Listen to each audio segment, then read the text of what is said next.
Hello everyone, welcome back to Dark Heresy. Last time, lovely and intelligent and completely rational acolytes experimented with democracy. As democracy always does, it led to terrible indecision and a three-way fucking tie. We did it, Reddit. And this is why everyone needs a dictatorial party leader called Snippy. I agree. Because I'm in charge. Also, in my defense, Eloa was going to do what she wanted to do no matter what anyone else voted. Listen, I was just going to go do what I wanted to do in the first place, and then a fucking NPC countermanded me and demanded democracy. It's like, fine, DM. Let other people have a say in things. Look what happened. They're doing that again.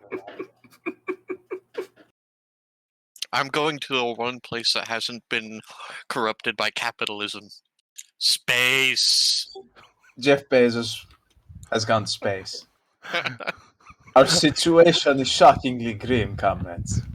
The void has now been monetized. Just like our anthem. But,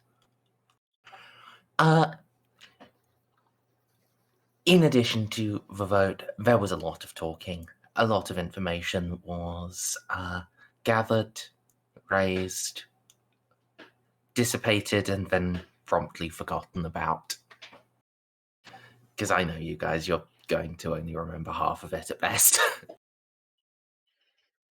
It's true.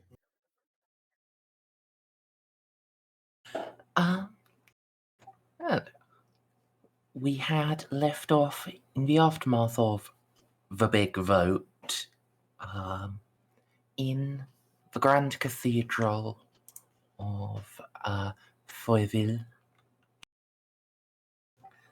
And that's where we'll pick up. As those of you who aren't Baltus, which is to say those of you who did not have all of your clothing and equipment burned away in holy fire, will get a little ping on your Vox speeds. Goosey Unit, Firebird, message for you.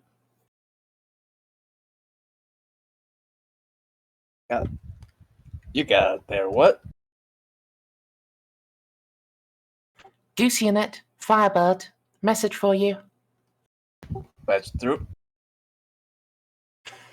Yeah, I've got targets on scopes.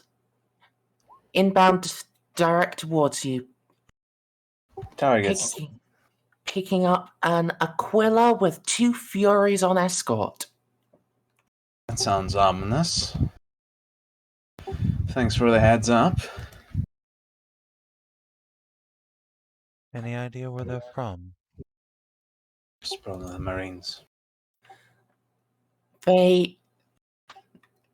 negative. They came from one of the civil ships.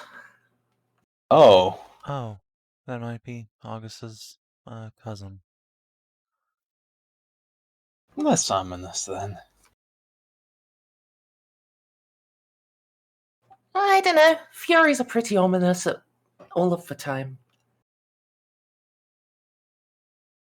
They're like Guncutter, but even murderier. As all things in the Imperium should be. Thanks for the heads up, Yara. We'll keep our eyes open. Hey, fam. Good luck down there.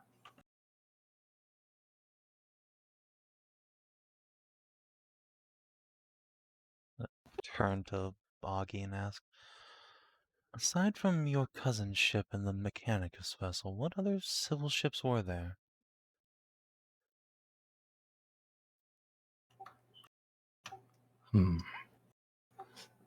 There were some mass conveyors and transport vessels. They should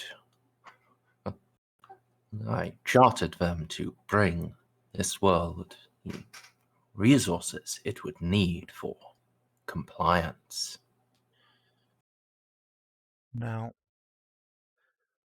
I hesitate to think that a random mass conveyor full of supplies would have Furies in stock.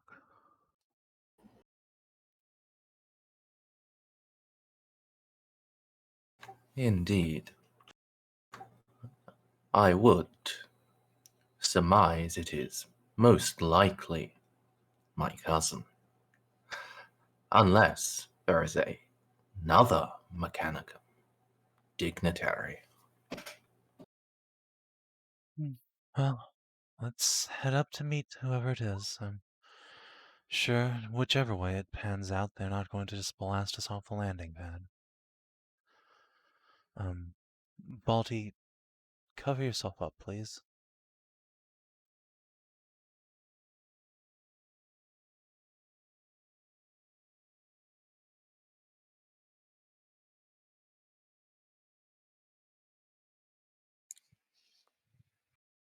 Bob, just coat yourself in flames.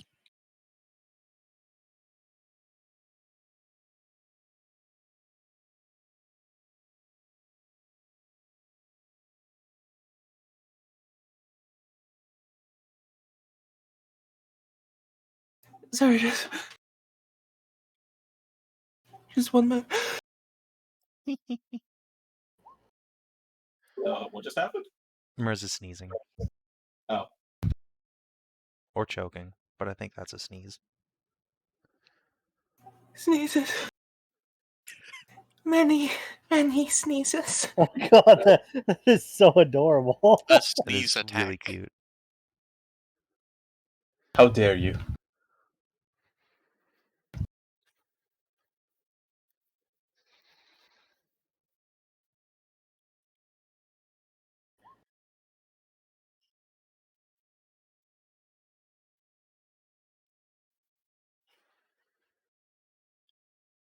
Bloody hell, that just was fine, and then just out of nowhere, 6 sneezes back to back. Whoa, that's dusty.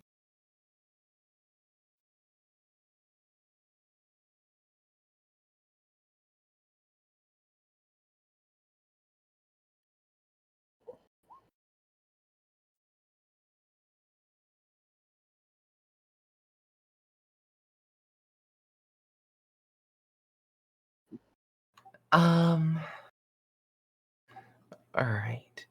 Yes,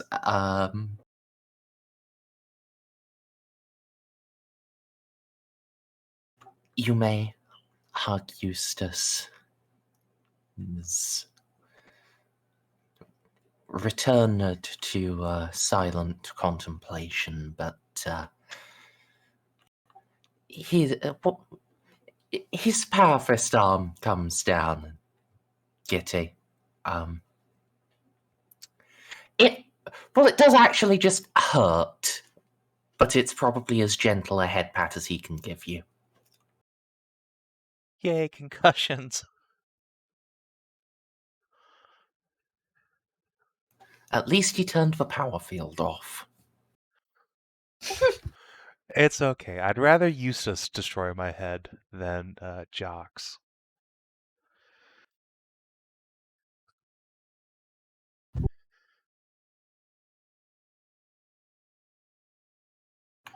I mean, fair. But, yes. Yeah,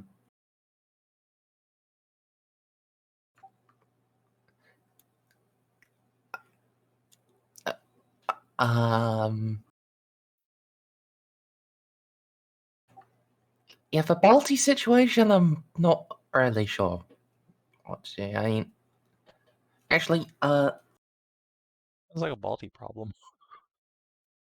What? What's going on? You need clothes. nakedness. Oh, Seriously, just use your mind powers. I take my fucking cloak off and put it on Balti. And then without you to maintain its form, your cloak burns up. I take him out of the fire first, obviously. Although, actually, I mean, my cloak is a sororitas, like part of the sororitas habit. I think that would be fine. Unless it becomes unsanctified when it touches a disgusting man flesh. Not sufficiently to start burning. Okay. You know, I like how that's not a no. well, we are continuing the saga of cross-dressing crazy men. I mean, if you want, I have the rest of this habit, too. You look great, Balti. So can I have someone like bring my armor from somewhere? I mean, yes, but not in time to go meet whoever's landing right now. Okay, well, they're just gonna have a naked Ceiko running around. Look, just put the fucking cloak on around your waist, you nut job. Okay, okay. Toga, And toga, please Maybe toga. wash it before you give it back. Thank you. Maybe I could borrow some clothes from a random priest or something.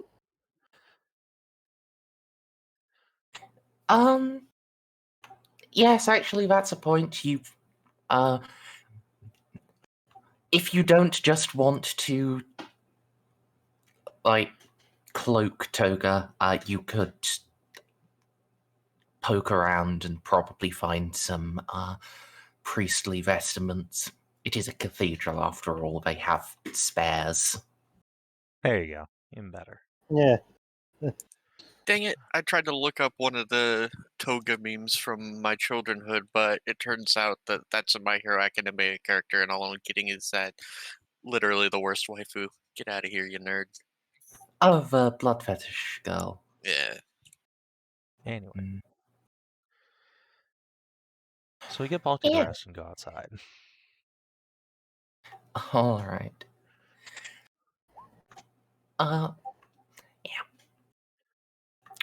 With having had to take care of that problem, you know, you've lost a lot of preparation time. I don't know if you would need to prepare. I don't know.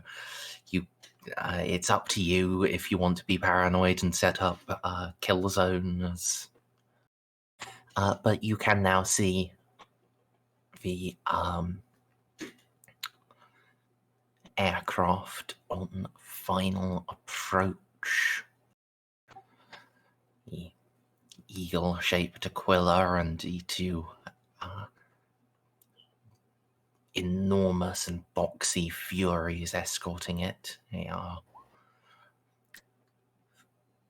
probably 30 seconds away or so.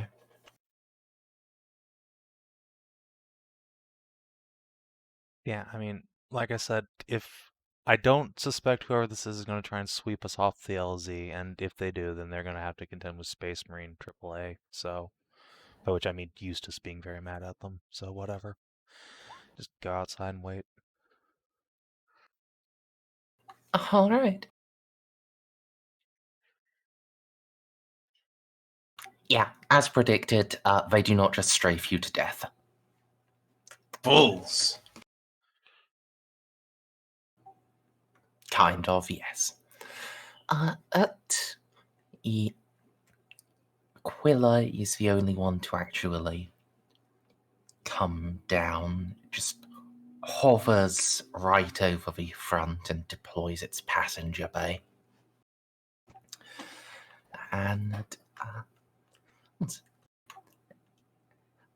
a couple of guardsmen,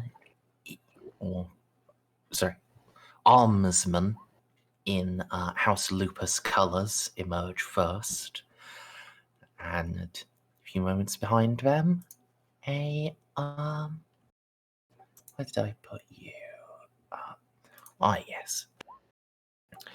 A dark-haired man. He looks much like a younger and lighter version of Augie. Ah, yes, it's done the full name. I forgot to save a token with.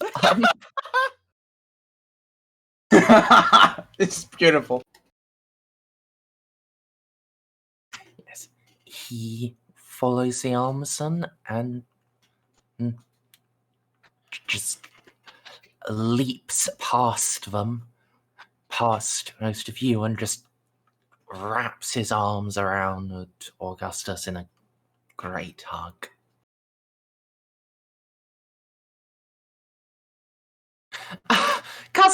Cousin! You made it. Good. Oh, thank the Emperor, you can save me. Felix, save you from what? The Space Marines. Yes. I'm here to administrate. I'm not here to be a diplomat with the technically excised chapter. I see you have been spared the collar. Oh, yes, I don't serve aboard their ships. Lucky you. So wait, You the saw collars the- are only given to those who serve aboard the battle barge. Yes, those in their direct service aboard the vessels. Except Did for you the ones that actually? The fact that they had collared a bunch of the adepts planet side kind of gave us pause. But that was my initial assumption, but just seeing tech priests collar, that's a little bit old school, even for my tastes. Oh yes.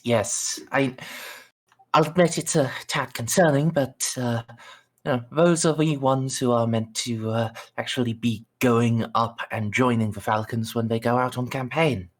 Yes, it is indeed concerning, but not entirely out of the ordinary for a starters.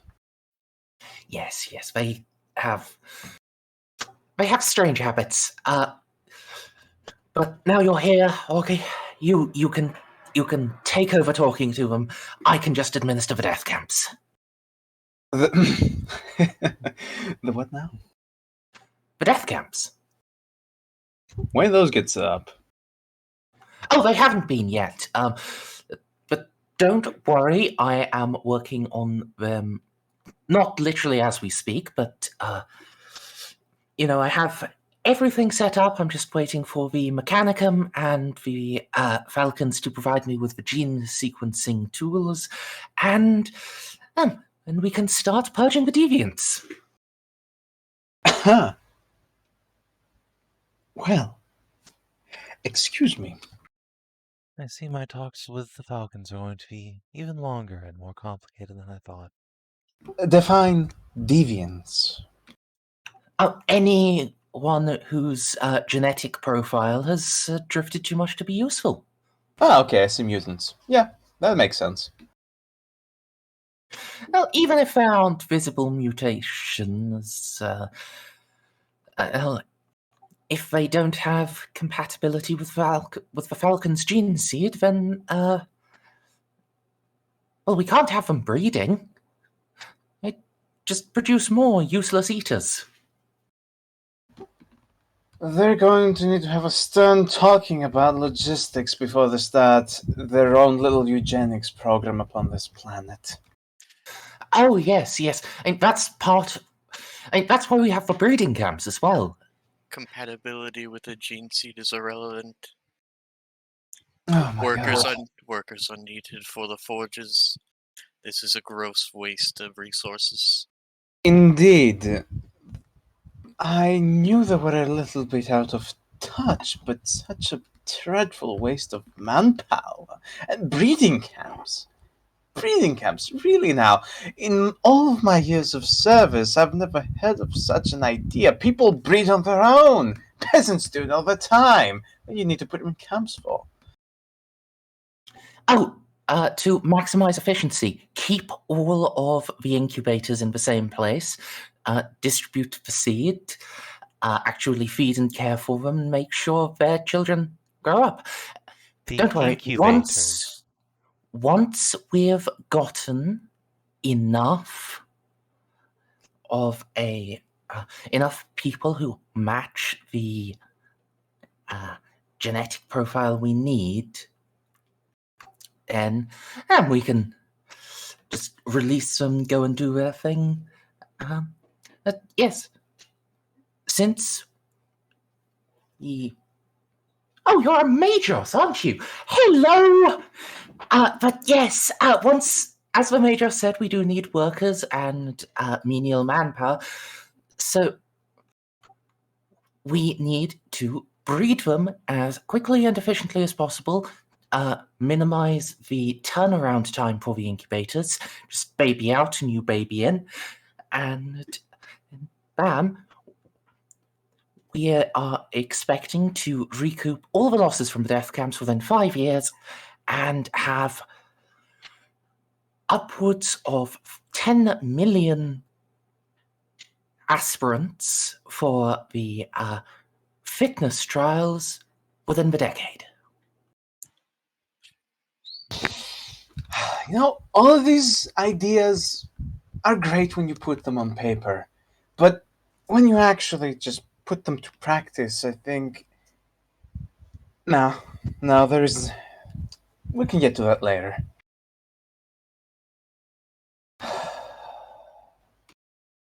God, Felix. Was it your name? What did I get? Yes, Felix Decimus Alph Lupus at your service. If you need anything administered, I'm your man. Usually I'm the one to say that line. Oh, this is going to be a very long day for the both of us. Do you need a drink by any chance? Happen to have some on me? I mean, I won't say no. I'm gonna hand him over a flask. It's decent Amasec, but nothing too fancy.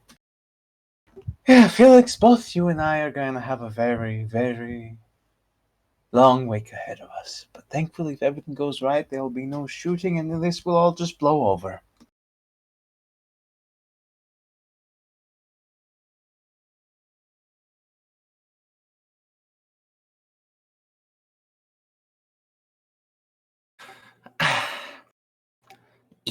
Yes.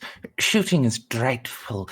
I mean, really, who wants to shoot anything anyway? I mean, if you have to fight someone, fight them properly, like a man. With And orbital batteries.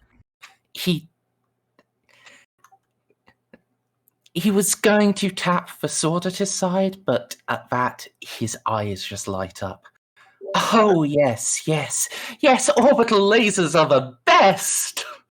I'm sorry, I've been in a battle meditation preparing. Did somebody say fights? Yes, indeed. And how it's very improbable to happen. Sorry. Who's the newcomer?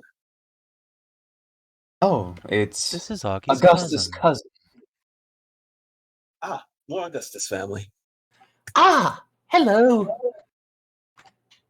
You're the sword app human. I can tell by the ears and the swords. App human. I'm perfectly human, just modifications. Oh, you're a fetishist. Okay, then. More I accurate. like this man, straight to the point. Oh, you're a Felix? pervert. Got it. I do not deny this.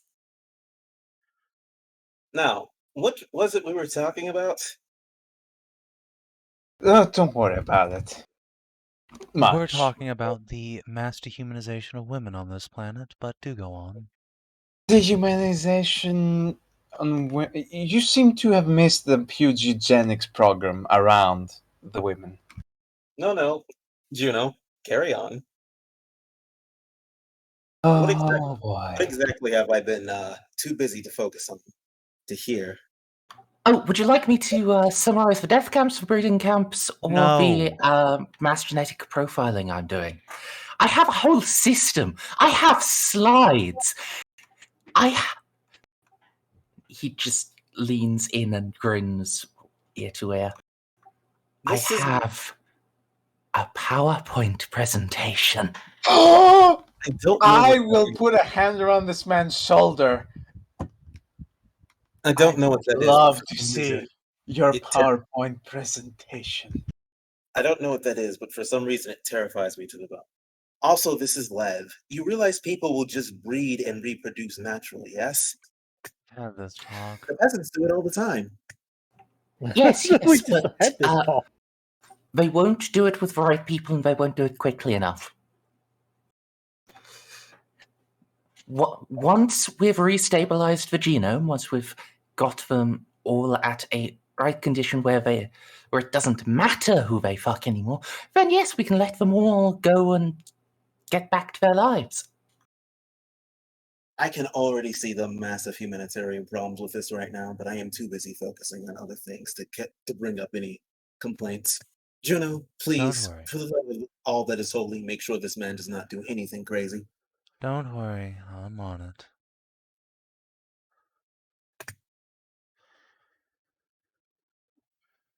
And Amelie goes back to closing her eyes.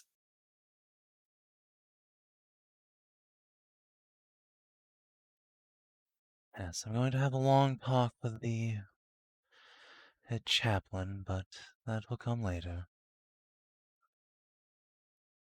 For now, Augustus, why don't you introduce the rest of us? I believe Narcia's made her presence known. I was gonna name drop myself at the end of the PowerPoint presentation, spoiling the surprise. You just see her take one of those like old like reels that your teacher used to have that have the little slides in it. A slide projector. There we go. You just see her sadly put a slide projector back in her backpack. Exactly. Way to ruin the fun, Juno. Yeah, Juno, fucking buzzkill. What's next? Can't have a little eugenics program in a 40k world? We are going to make the camps, and it will be wonderful. You'll all see. I'm not letting fucking Felix build himself some showers here. No. Don't worry, Felix will not build anything. I will. It's such a massive waste of resources to build those camps when those menials could be more useful, churning out weapons. Yeah, no, the Space Marines, I don't care. they're so focused to have a huge manpower grab so they can make more Space Marines, that they're forgetting everything else that is needed to support them Space Marines. Fucking idiots. It's almost like they're used to, only having 10 or 20 years before they have to fuck off from a planet before the Imperium kills them. Yes. Well, if they keep that this looks up, like that might just be the case here, too. Exactly. But thankfully, we're going to change that. We're going to streamline the eugenics program. It's going to be great. And it looks like Juno's going to have to do most of the talking because I have -10 to interact with anyone, which means it's a 10% possibility with any sort of fellowship. Actually, it's a 1. It's a 1 because I have nothing in trying to convince people outside of the Mechanicus. Don't worry, I've got this. And if I don't got this, then I'm going to go join Battlefield Cosmic. Tell Reeve, never mind, we were wrong. Fuck them. I mean, while that is admirable, do just remember, you do that, you are probably getting executed. You did sort of put a whole lot on the Falcons being pure. So Look, they are pure. They're just also assholes and not worth saving. Well, you If gotta I go. can scientifically prove they're not corrupted, but Yeah, well, welcome to literally any Space Marine chapter other than, the Huggy Boys.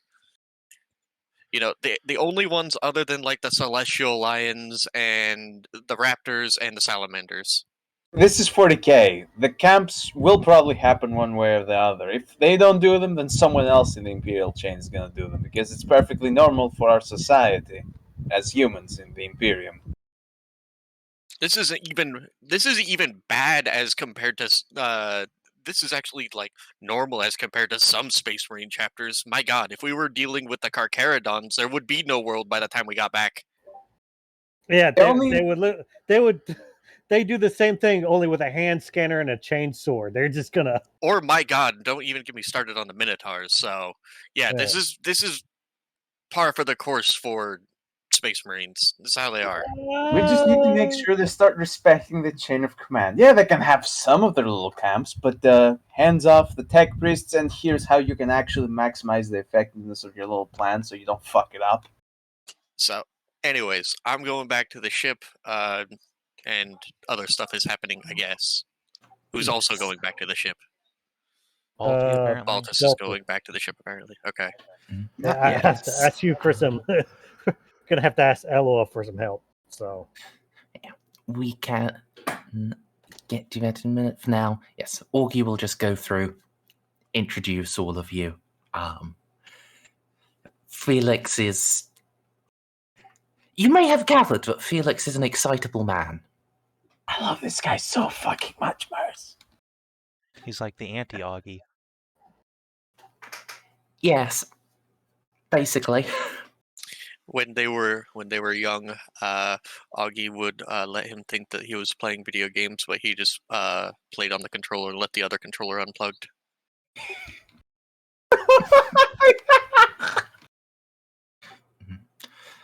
So yes. Is there anything else any of you guys want to discuss with Felix before you start splitting back up? Well, first of all, I want to see what he has planned for the Space Marines. Want to have a copy of all of that for my Memorance implant. And after I get this, and enjoy a very nice PowerPoint presentation with him. Oh yes. Thing in the PowerPoint presentation. Although he does describe them as death camps, actually, hearing the details, that's largely figurative. The actual execution rate is expected to be very low among working age citizens. It's just focused on those too young or too old to be productive. The others are all being castrated. So this is absolutely normal for an Imperial world. I see.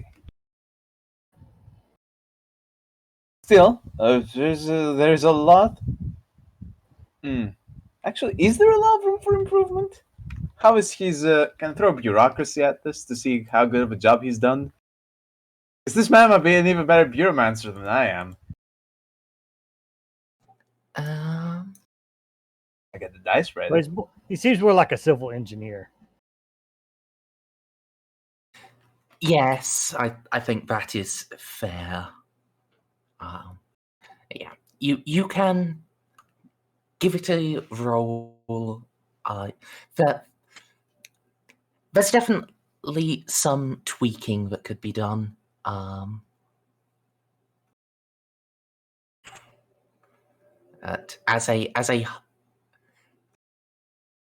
a high concept level, which is really what he's presenting to you now, it does seem just imperial. It's almost like we went to the same Scala. Almost. It's like all the Scalas are the same. Actually, what Scala did you go at? Ooh. Would an Imperial noble have gone to a Scala? His parents weren't killed. His parents weren't killed, but who knows? He might have gotten some education from someone who was from the same line of work. Yes, I didn't attend myself. but I had tutors, some from the Elysian scholar, some from... Elysians. yeah. I cannot just come up with a list of planets, but yes, he appears to have had like 5 or 6 different scholars just come together with various tutors and assistants to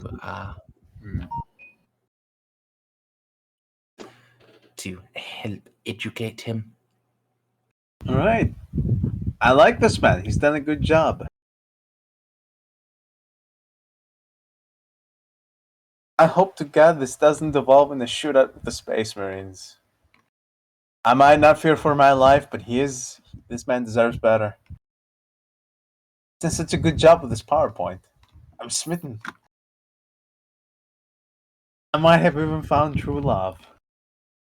Okay, now that we've gotten those nice details about the shit that's going on this planet.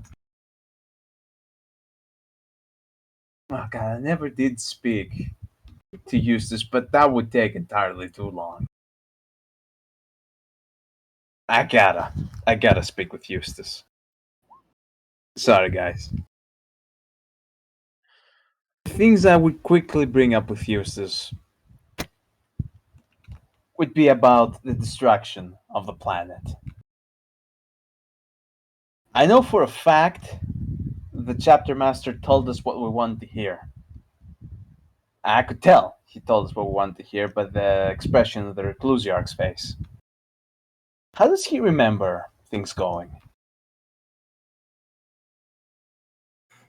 All right.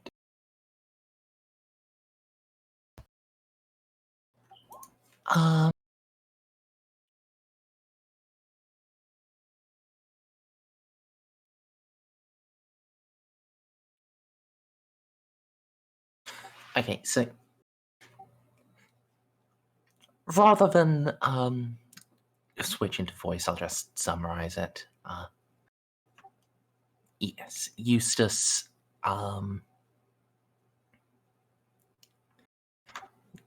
Eustace's perspective is different because, of course, he was in maintenance at the time. But he does remember the Grey Knights came. There was sound and fury, and they lifted his brothers out from Lev and brought them into their care, and told him that when the time was right, they would relight Lev's holy fires, and his brothers would return. So he wasn't conscious when the final happened. Okay. It's interesting. I'm not gonna bring up the lie. I'm not gonna bring up the fact that I think Jacques is lying. Of course, I'm gonna keep that to myself for obvious reasons. Yes, But But just to clarify here, because it's been a while since I've given you Jacques' perspective, so there may have been inconsistencies there. There are no intentional ones. If there's anything too different from those two accounts, that's a DM mistake rather than a thing to, get too fixated on. They should be entirely compatible stories, just from different perspectives. That's good to know. That actually puts my mind at ease. Thank you. What does he think about the old chapter master? What can he tell me about, what was it? Helbet de Coctus? Oh, God. What can he tell me about Helbert? He remembers Helbert, right? He used to run things very differently from how Jacques is doing. Yes. Herbert was a good man, a loyal man. In some ways, too cautious and too open to other parts of the Imperium. Too open in what ways? He was the one who called for Inquisitor Chimera to evaluate the chapter for the Emperor's Blessing. When it first manifested, it was just something the chapter themselves knew of, but Herbert raised it to the Inquisitor. And then that started the long progress to their near extinction.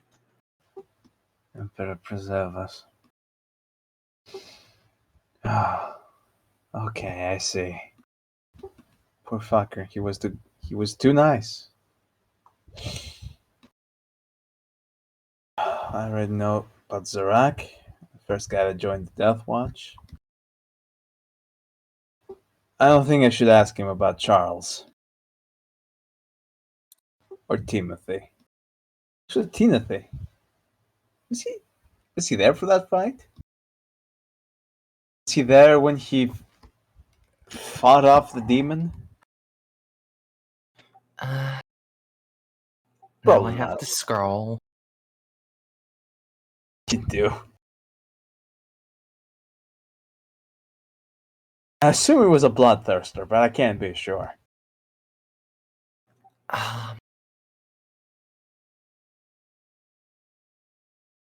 There's After his time.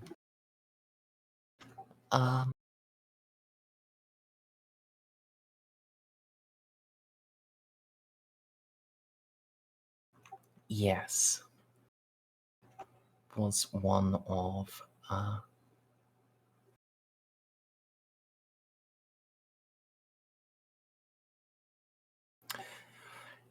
he was one of the first brothers who were blessed with the holy fire, and it was indeed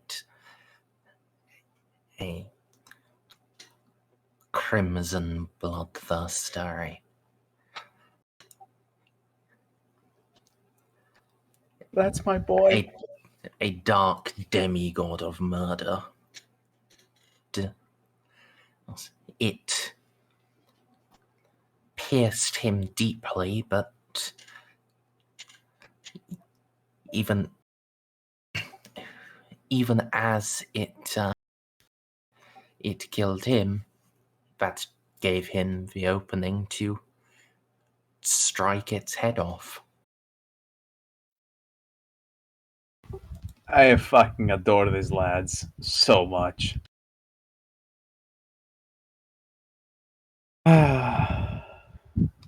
Well,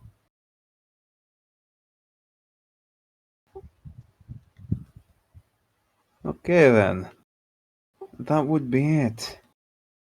Basically, I'm showing off the fact that I've taken the time to study things about Lev, about the history of the planet, and about his chapter. Trying to show him that I'm actually very invested into just making everything right for both him, his brothers, and the planet. Whether it's gonna matter because he's already pretty trusting and friendly towards us, but still. Have to. So, do you happen to know a few details about the Sky Knights? Okay? Yes. human auxilia. They crewed the ships. They provided raw manpower. They were brave and just. They typically mortals who had done well during the trials, but either had not completed them or had completed them, but were too genetically deviant to receive gene seed implantation. See, this is why you don't set up death camps. It's a good thing to bring up in the future now that we know. Were they under human command, or were they under the command of Astartes directly? Aboard the void ships, they served the Astartes directly. When they were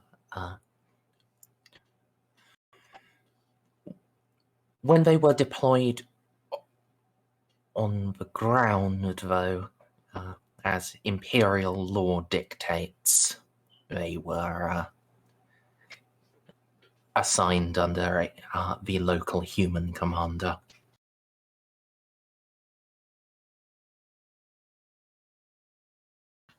You, as a bureaucromancer, would know that even doing that, it's still questionably legal whether Space Marines should have auxiliary human forces at all.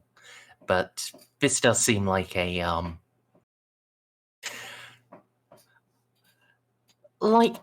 way around it to an extent. It's not foolproof. They could justifiably be yelled at for it. Yeah, they can be yelled at because they don't give the command to someone who isn't invested in the fucking planet that comes from a random skull and would just put the Imperium before the needs of the people or the planet, ensuring absolute loyalty to whatever off-world lord is owning their asses at the moment. But it's not something I'm gonna yell at them for. Narcia finds it admirable.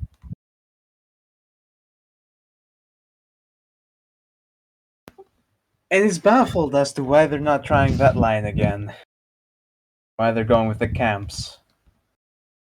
Hey, this is nice little historical details that we're picking up here and there that can be used later. I have no more questions for Eustace. I will avoid all physical interactions with him because he's a dreadnought. Coward. I'm not hugging the dreadnought. Hug the Sure, fucking dreadnought, you coward.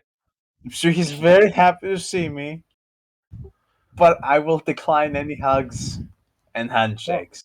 Oh, He is also standing in the holy fire. I mean, so- it's just a little warm.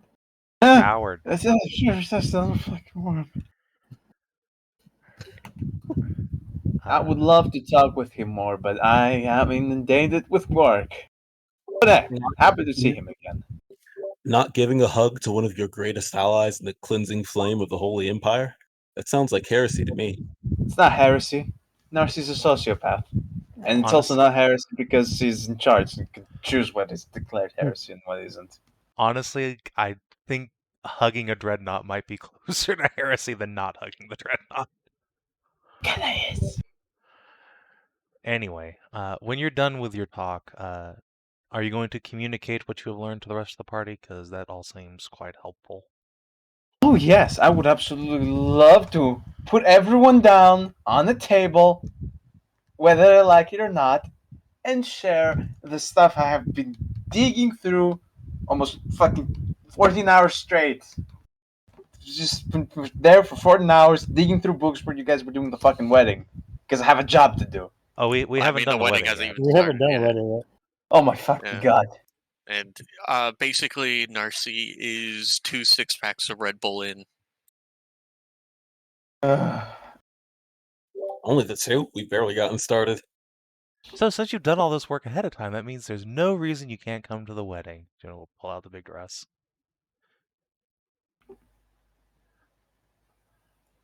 There is. Okay. I'm not gonna come up with any stupid excuses. I don't think it would be appropriate for explicator Nasi Scythia of the Odozinos to show up to a wedding when we're in the middle of this delicate diplomatic negotiation with the long lost chapter of the Flame Falcons. I feel like there are more important things for me to focus on. Counterpoint, Narci. It is incredibly appropriate and important for Narci Scythia, Balti's friend and longtime compatriot, trusted sister-in-arms, to show up to his fucking wedding and dress appropriately. I can meet you halfway. I can show up in the wedding with my datapad, continuing my important work. But I'm not wearing a dress. But it won't interfere with your work, and it matches mine.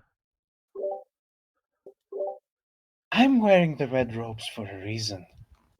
Juno, I thought you were a merchant. Isn't one of the rules of merchant craft and diplomacy that if both sides are unhappy, it means proper work has been done? Juno will just lean in deep and say, "Never call me a merchant again. And also no, she's wearing the fucking dress, Emily." Look, I agree with you. It's important for Nicey to go, not simply just because she's Baltus's friend, but because life is so fleeting as it is, and we need to take the joy where we can find it. However, at the same time, I don't think you can get Narcy in a dress, and I feel it'd be cruel and unusual for you to do so.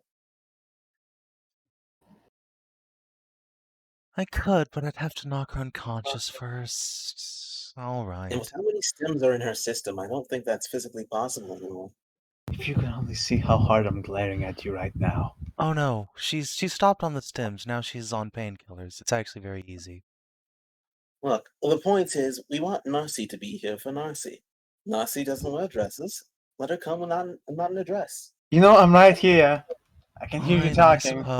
I suppose I can give some ground. But you know, Amelie, you and Narcy are very similar in stature, and I do have this lovely matching dress now. Armor is simply a utility. I'm good with coming without it. However, I'm bringing my swords. Oh yes, of course. I'm bringing my staff. And I know you're here, Narcy. It's simply you're the more amicable one, amazingly enough, in this situation. So I don't feel as if I need to go to you or try to get you to compromise. Juno will smile smugly and pat Amelie on the head. Excellent. I mean, you'll be doing work during the wedding. I'll be doing battle meditations, preparation for fighting an Astartes.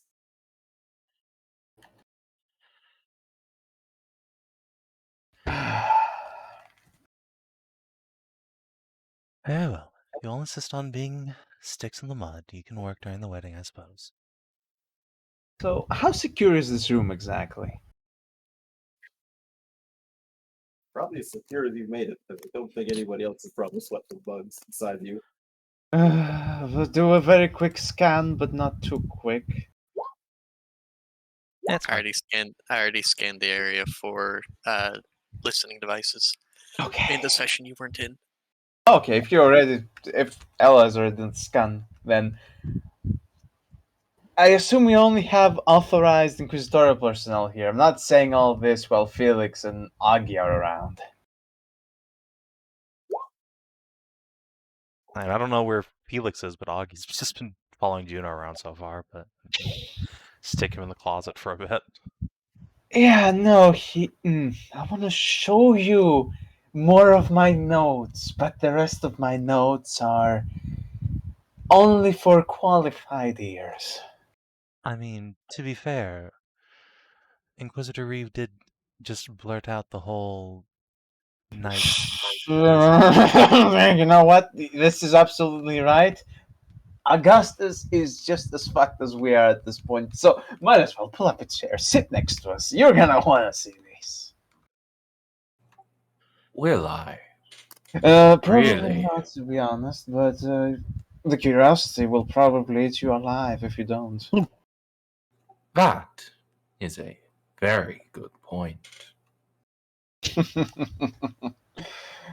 I start looking around the room, then I reach into my pack and I pull out the little Order My List black book and I put it on the table. Juno, please, if you'd be so kind, if you could tell me if your specialized it is glowing at all. Is it?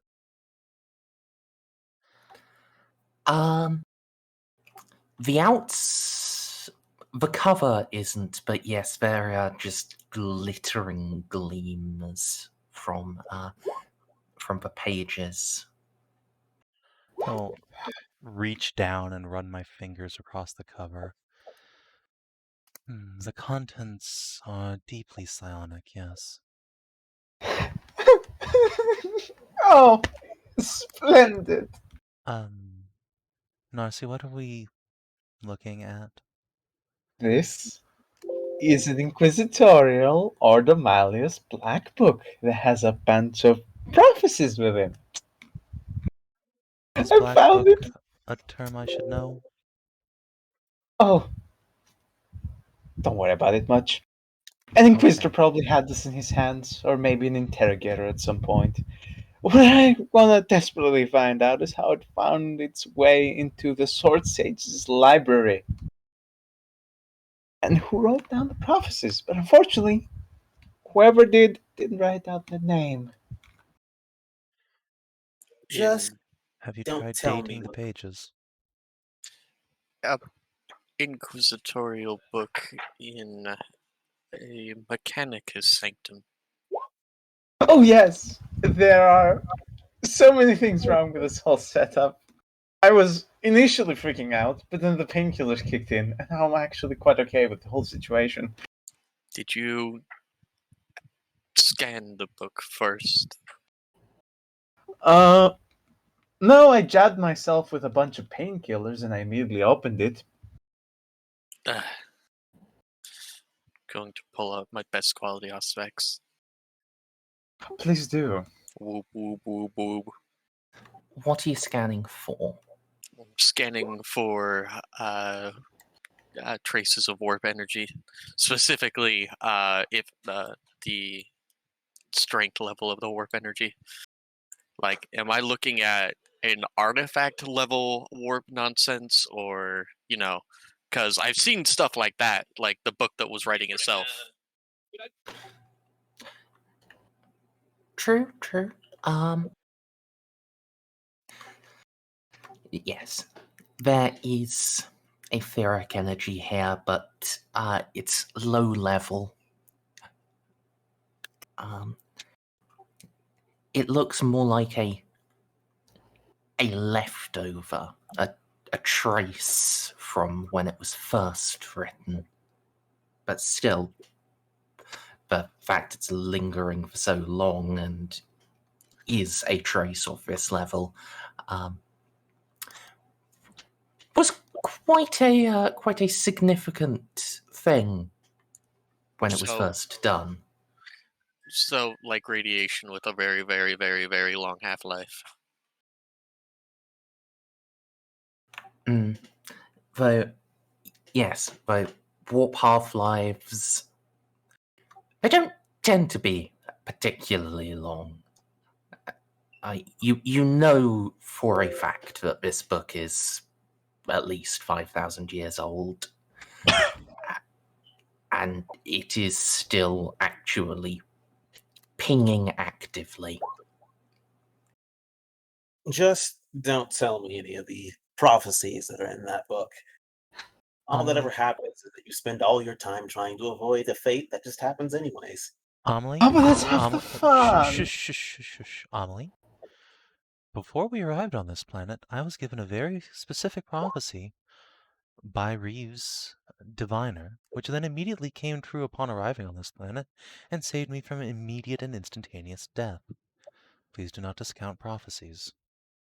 I mean, that's true, but I'll be honest. I don't feel like you needed a prophecy to know that having an Astartes' hands on your head would not be a good thing. You say that, but I did just get head pats from a dreadnought, and I am Well, mildly concussed. Well, we like him. We go through fire to give him hugs. Exactly. Oh, that also reminds me. Eloa! I need your professional opinion on something. So, oh yes, and I should also probably tell you, I did a little bit more digging. And there were some descriptions about the first contact that the locals had with the Space Marines. Is anyone familiar with the chapter that be clad in white, silver, and wine dark red? Merzendi, is that forbidden lore the Adeptus Astartes?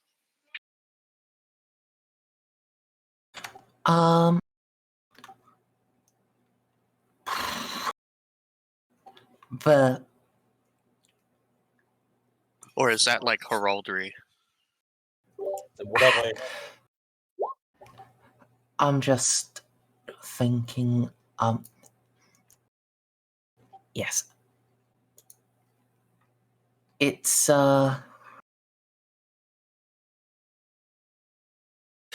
are a hell of a lot of chapters, and there are a hell of a lot of color schemes, and this is some poetic language in it.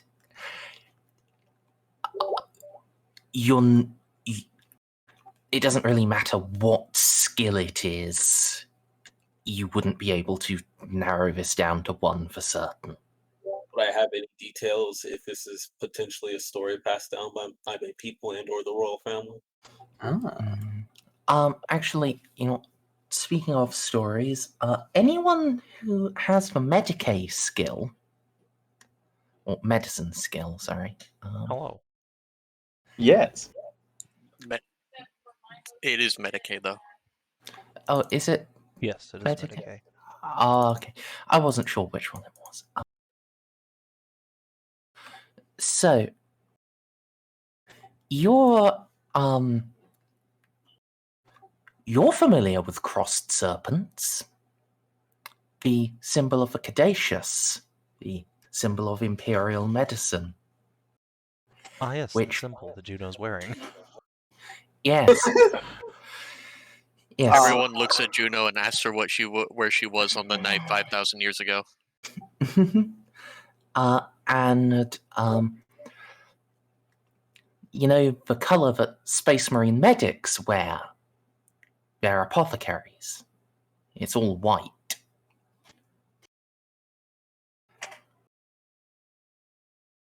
Ah, it was an apothecary Grey Knight. So where were you again exactly 5,000 years ago, Juno? Well, I could tell you the story of what my ancestors were doing at that time, which was sitting on a night world, doing not much of anything important. A likely story. I mean, if you wanted to keep your secret god incarnations, well, secret, I guess that's fine by you. Juno just starts glowing momentarily. Yes, That's not my helping terrible the case. secrets.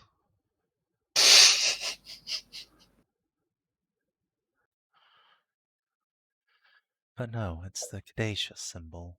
And yes, an apothecary. Why do you say it's a Grey Knight, though, specifically? Could it not have been a member of the Flame Falcons? So, I've looked through a huge list of Space Marine heraldry and I never found the book symbol, so I started panicking, quite frankly. And after a hell of a lot of panic, I made the assumption that, hey, Grey Knights like these people. We killed a bunch of Inquisitors for them. So, it kind of makes sense that they have enough investment in this planet to have shown up personally to get chummy with the locals. So, it's just the book. The book doesn't show up anywhere else. If you have a book on your shoulder, it has to be from one of the redacted and censored chapters. Could it not Has also to be be the them. symbol of a Space Marine librarian? It might not necessarily be a specific chapter symbol, but like the Oh, librarians caduceus, don't the have symbol books. of everyone has books, Narcy. Not librarians. They don't have book symbols. They have actual physical books because they use them to channel. Never mind.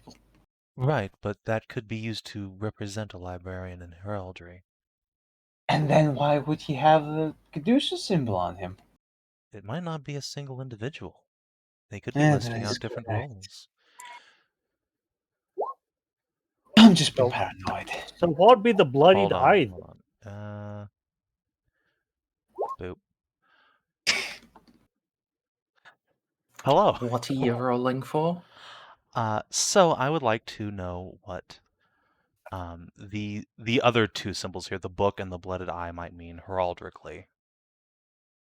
If we assume that they are related to specific roles or occupations, like symbolically. Well, you've already surmised the book. Librarian is definitely a good shout there in heraldic symbolism. The Ivo.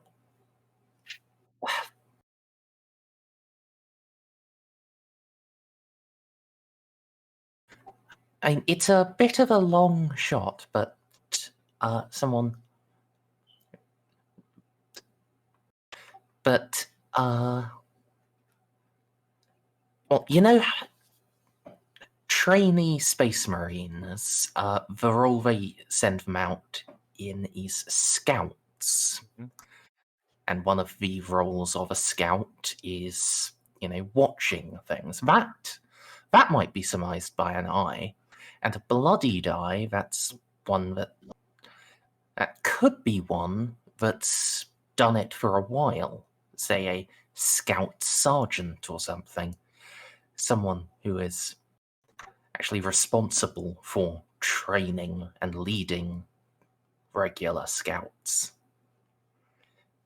So in this case, it would be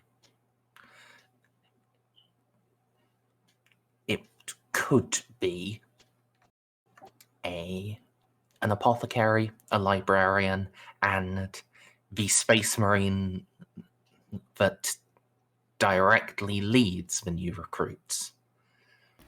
I think it's about time we asked about what chapter the Flame Falcons actually succeeded.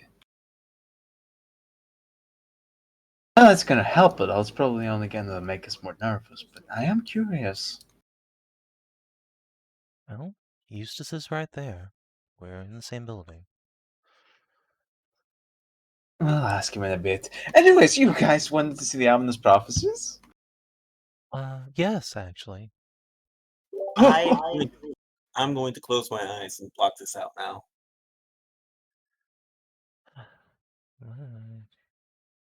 I have done a little bit of compiling. Putting the first one, the most hard-hitting one, as the first one. When the blooded eyes run clear, when the serpents scream, the knights of the book shall light the fires. The laws shall return, and the Lord shall welcome the saviors of man. So, let's just send some pictures.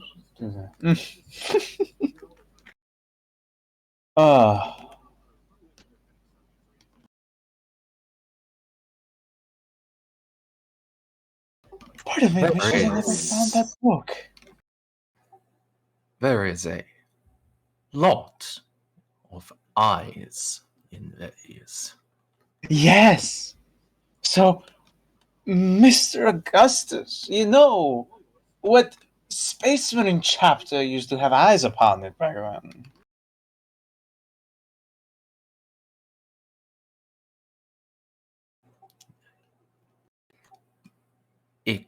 Explain. That's actually a good question. What Space Marine chapter have an eye motif?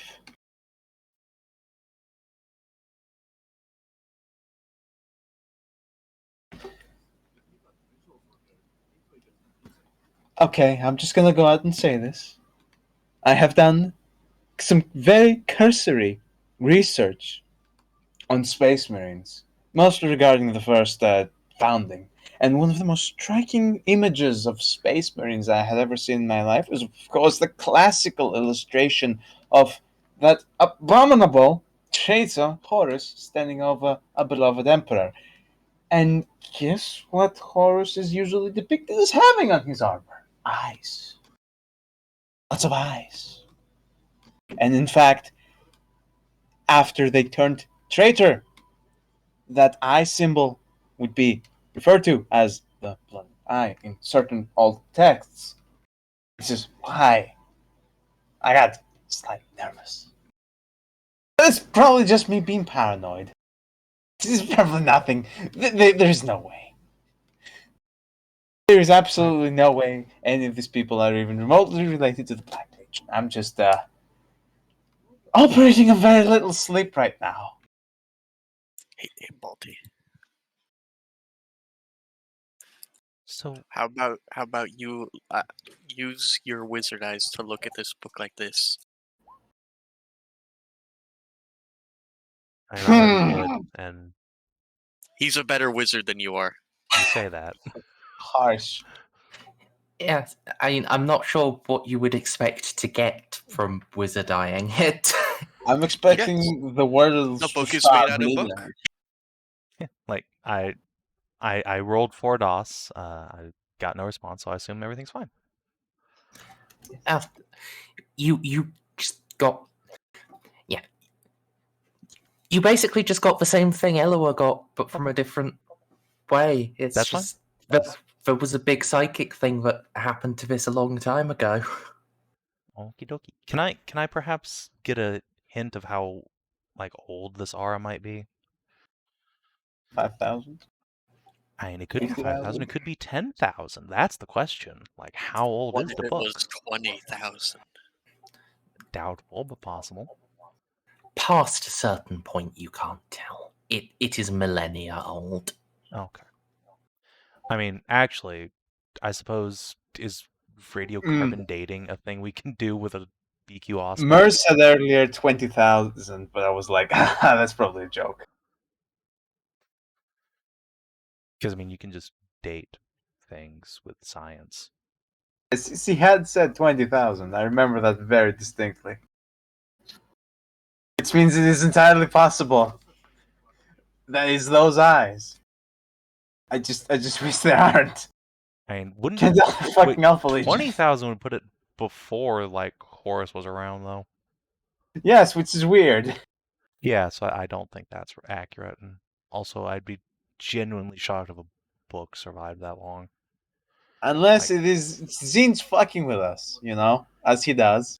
It's true. You can't just trust prophecies and psionic powers just on their face. Because this book, Jesus Christ. how does this book get here? Does anyone know how this book get here? They have no records of how they archive their books. It could have been teleported out of a thin fucking bubble. Thousands upon thousands of years ago, by fucking Zine's anticipating this exact moment just to fuck with us. Yeah, this could all be an elaborate Sneachian prank. Bastard. That said, I would like an answer on the like actual carbon dating of the book, if that's possible. I mean, in theory, maybe. But at the same time, well, you know how in the real world, the nuclear bombs really fucked up carbon dating, and we're basically never going to be able to carbon date anything newer than the 50s. I didn't know that Jesus. was worldwide, but yeah, sure, okay. Holy fuck. I'm pretty sure it's worldwide. It's but how honestly, sorry. even if it's not, this planet did have, an orbital bombardment 5,000 years ago. They cut the Aquila into the surface of a continent. Yes. You're gonna have similar problems. Okay. See, that's all I wanted to know. Just a yes or no. That's fine.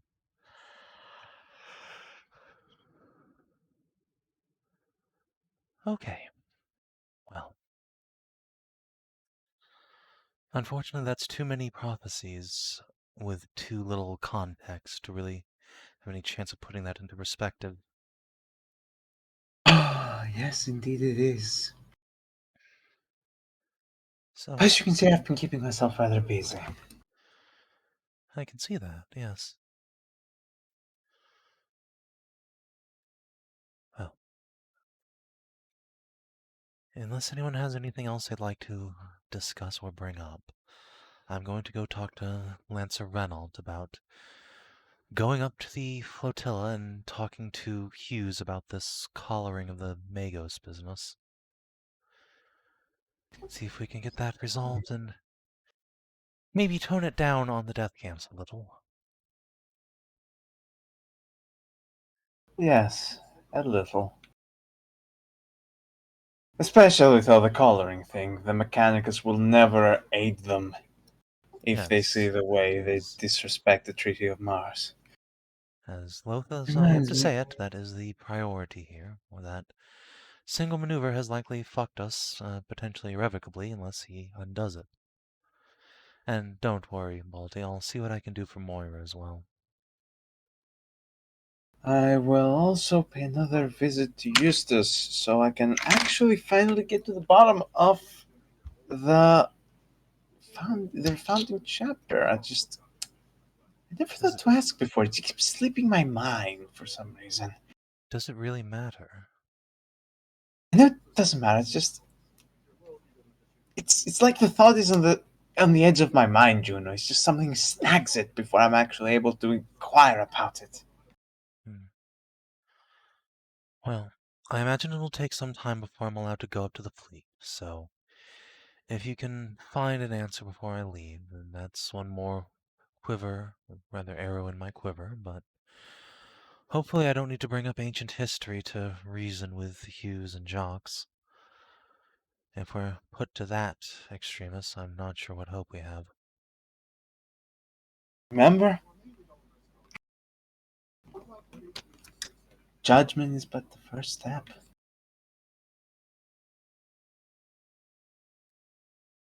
In this case, our objective is to avoid judging anybody, lest we come off as hostile or worse.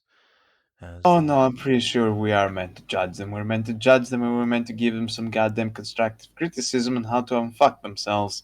Yes, but I'm going to frame it as if we're not doing either of those things, because we want the Marines to trust us and not think we're here to murder them again. Because that's not what we're here to do. Oh, of course, this goes without saying. Ideally, I would like to ingratiate ourselves as friends to the Marines, because, ideally, that is what we will come away from this being.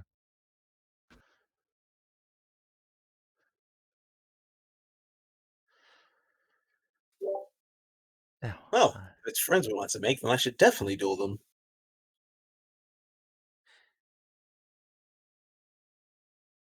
I'm going to go arrange that transport now. I'll see you all in a bit. If you have any bright ideas about other miscellaneous vengeances you wish to take for your collared toasters, Eloa, please A, hold off, and B, keep them to yourself so that I don't get mind read. Eloa just says something back in Technolingua. You know, I know I can never learn to speak that, but can I learn to understand it? It's very frustrating. Beep boop pop. All right. Well, if you're going to keep up like that, I'm going to come over there and give you a hug because I'm going to assume that you're saying very friendly things to me. Eloa just flies away. Well, that's fair. Now I can't see you. Huff. You mean float? Shh, shh. I have maglev transcendence. You can't catch me. You come back into exactly 5 meters so that I can hug you. My maglev transcendence is so powerful it even allows me to outrun my gay thoughts. Such power.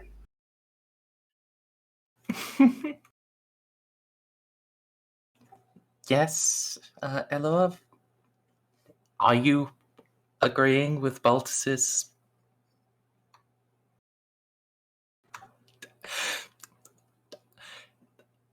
You know, yeah, just... I'll just call it what it is, yes. It is just Baltus's suicide bombing. Why is Baldy trying to suicide bomb something? I'm so proud of you, buddy. Oh, he explained in text to Eloa. He didn't explain why. Yeah, I or saw he- the how, just the why didn't come up. Okay, so he's just gonna try and have a one-on-one with Jacques. Jacques is probably just gonna either mind rape him or kill him. So I'm hoping that when he does so, he's within boom distance. Why are you going to have a one-on-one with Jacques? Well, okay, he seems to be pretty set into his ways, but he seems to generally thinks he's doing the right thing. Maybe I can convince him to. Guys, why are you all so aggressive against our Space Marine allies? They're actually nice people. They're just Not a little bit. They're just a little bit authoritarian. That's all. It's perfectly normal for 40k. Okay, so you're just doing what I'm doing, but with a suicide bomb and not telling anybody. Gotcha. Yes. Okay. Oh, okay, well, I mean, because I mean that is exactly what Juno's plan is to do, is to go talk to the Marines and get them to stop doing this by talking to them. Just so you know. Okay. I'm just trying to get Jacques to not be such a dick. Yeah, that's the plan here. That is the goal. It's the end Don't state. be just. That said, I mean, Baltus if screams, you want to don't like put your hand up and be like, oh yeah, I also want to go to the fleet. Can we do just catch a ride together? That would be fine, I guess. Baltus just screams, "Don't be a dick!" and then activates the trap switch and just explodes all over Jacques. It just covers him in blood. Hey, stop being an ass! Boom. I guess you have air in the tank there. You can kill yourself now. That's fine. It's just why did this the slowest respawn in gaming history? Yeah, why are you all trying to be so aggressive towards our allies? I'm just because not. he colored a bunch of people. Listen.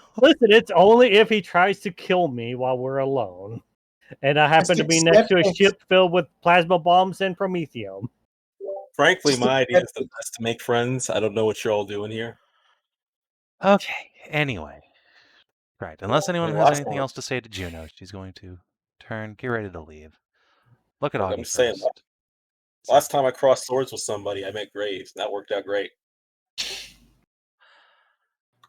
Augustus, while I'm up at the fleet, perhaps you could talk to your cousin and impart to him a few lessons about speaking of the other sex.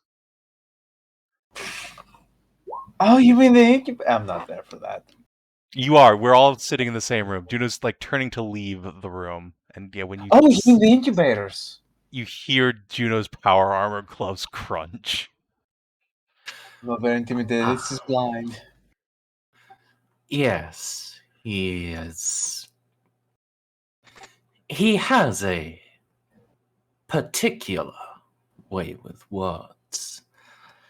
I will endeavor to teach him better.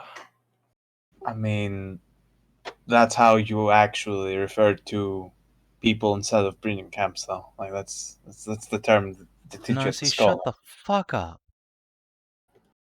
Okay. Just pointing out the obvious here. It's not an incorrect term. It being technically correct does not make it any more palatable. I know. I'm just so delighted to see her angry. Look at her.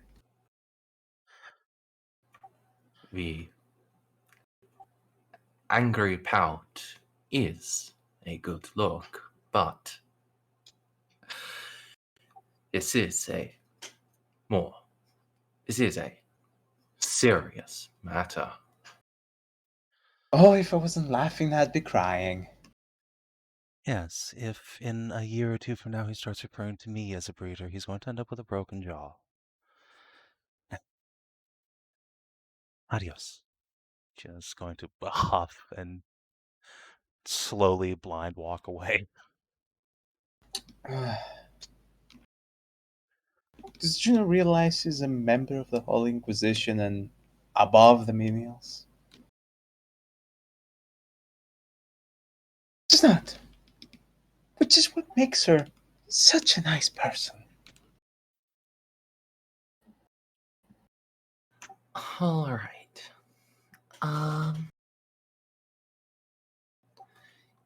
Yes, Eloa. How are you doing that transmission? You're gonna need to Clearly send that in to my space braille. You're gonna need to send that to my servitor who can print that off. Space braille. Juno doesn't know how to read braille. Assuming it even exists, which it probably doesn't anymore. Well, given that you can see psionics, I'm just gonna bleed our Psyker for a little bit and use his blood as ink. You can just write it down Eloa. on a piece of paper. It's No, Ella, how about we both present our grievances together in a more personal manner rather than sending an angry email? But it's really funny to use Baltus's blood as ink that Juno can read. Juno can read normal ink too, just so you know. She actually went out and bought her first servitor to specifically download digital information and transcribe it so she can read it. People keep taking away all my fun ideas. But And you can still bleed Balti for ink. I ain't gonna stop you and just say you don't have to. Thing is, they colored the poor adepts way before they met us, so it's the thing. We can't be too angry with them yet. Now, doing it in beat boops is of course assumed, but how are you actually doing it? Because if you remember, Voxes have been acting weirdly. Well, yeah. And, apparently astropaths tend to die when they're trying to send messages. I'm really, really good at writing. I will write a bunch of ones and zeros, and then it will all become pointless anyways. No, it's fine.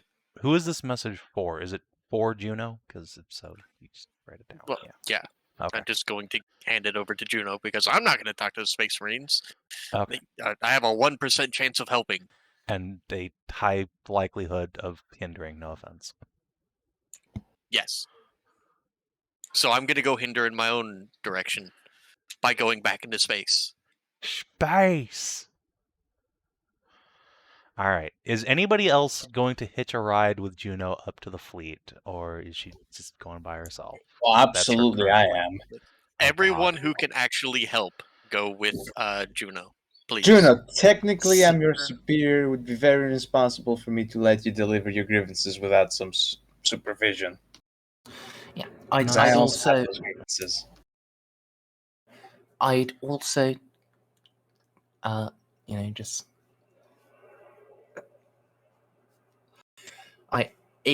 Eloa and Baltus, you've already said you want to go back to the Mother of Invention first. I'm still not entirely certain why Baltus wants me to strap a bunch of bombs to him, though.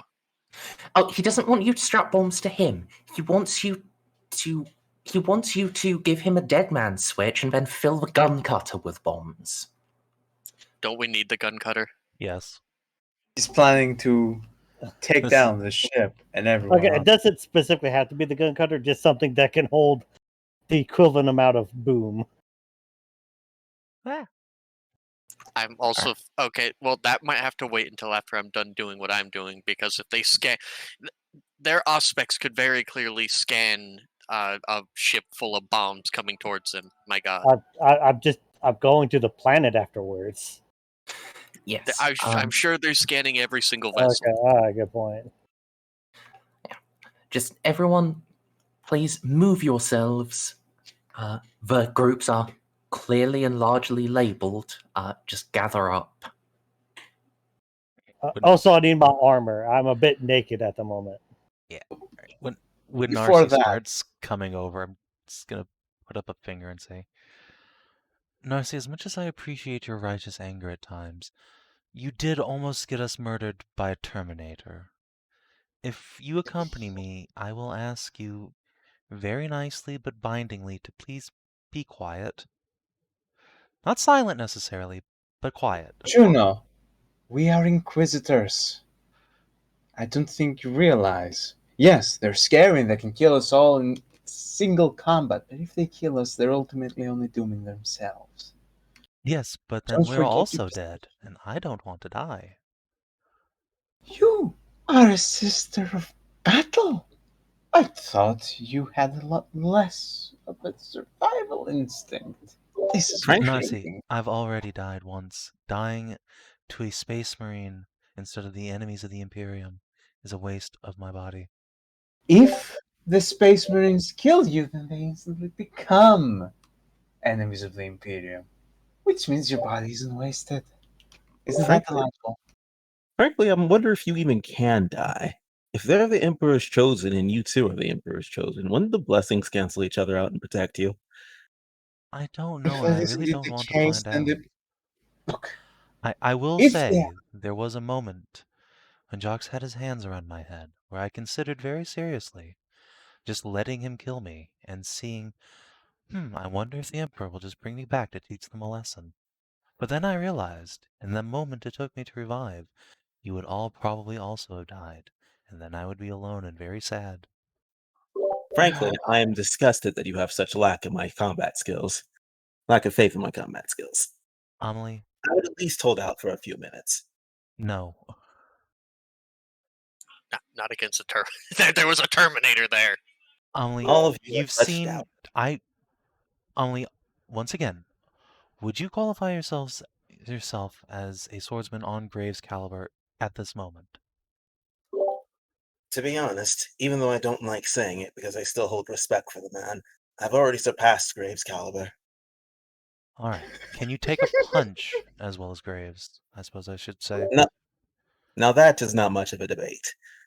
Okay. The plan is to not get punched in the first place. Because I've seen...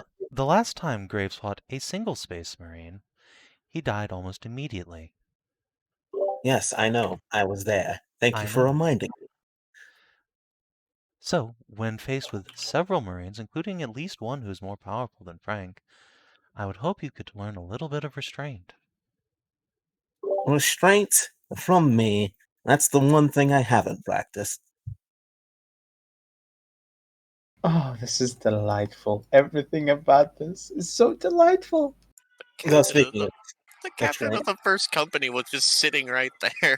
I can take it. I can take a Termy. It's fine. I can Let's do take him, this. I can take the chapter master, and I can beat the Reclusiarch's ass if he looks at me wrong.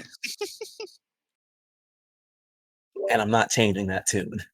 See, this is the kind of attitude you need to have, Juno. Don't forget, we're here to help them, not the other way around. They're not here to help us. Either way, I will be mostly quiet. I still plan on dueling them. It doesn't need to be to the death or risking anything. It could be a friendly match. Yes, Amelie, that would be ideal. I love your enthusiasm.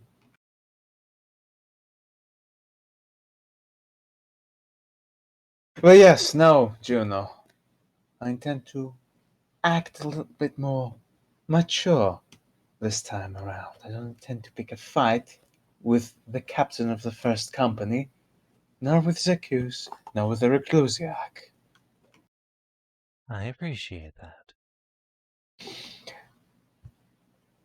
I am saddened that we're at the point that you have to bring this up to me. But that clearly shows failings on my part. As a probably not soon to be interrogator.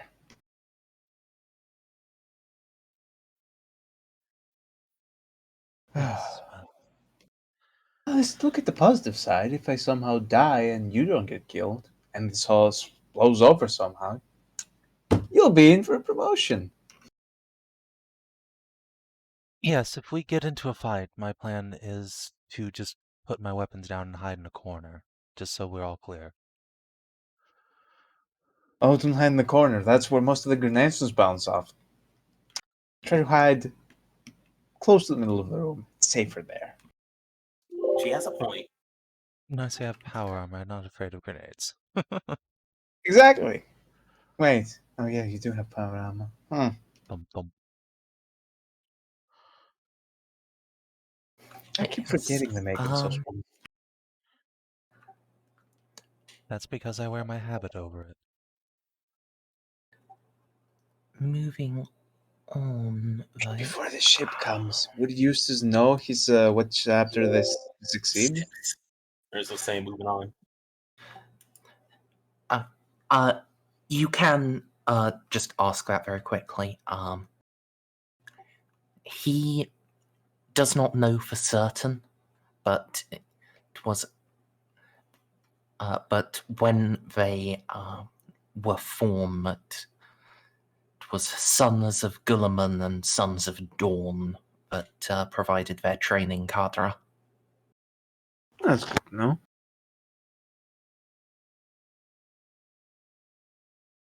Thank you.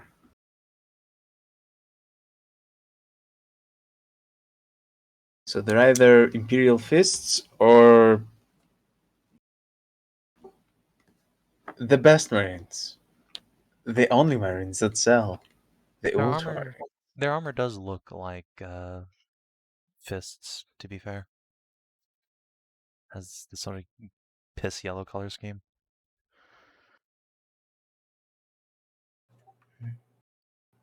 Yes. Narcia, do you have Forbidden Law Astartes?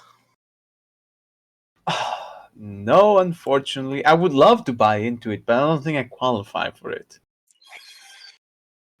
I'd say you do. You have especially now with how much research and lore gathering you're doing here. You qualify to buy it. So single pip then. Yes. Yes. Yeah. And sure, you guys would still be together for now because you do, have to share a shuttle. So yes, Eloa, you're aware that that being trained by the Sons of Guilliman doesn't mean much. Any time that there is some uncertainty about a chapter, they don't. Like someone lost the record of where the gene seed came from. They just slap in Ultramarines. I remember that also being part of, like, at a character part being part of the canon where the Ultramarines were like, "Oh, you guys stay loyal anyway. Come on, you're Ultramarines now. Totally. You're what? Yeah. These guys, they were always Ultramarines. We didn't tell you about them. They were at a farm upstate. They just got back." Yes.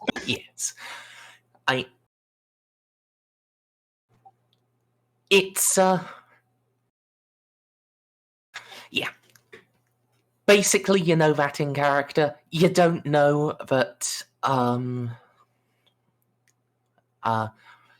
that they extended that to actual traitor legionnaires in the Heresy era, but you you know how Ultramarines are, and they are just the filler name whenever there's some paperwork snafu where you don't know who the founder is.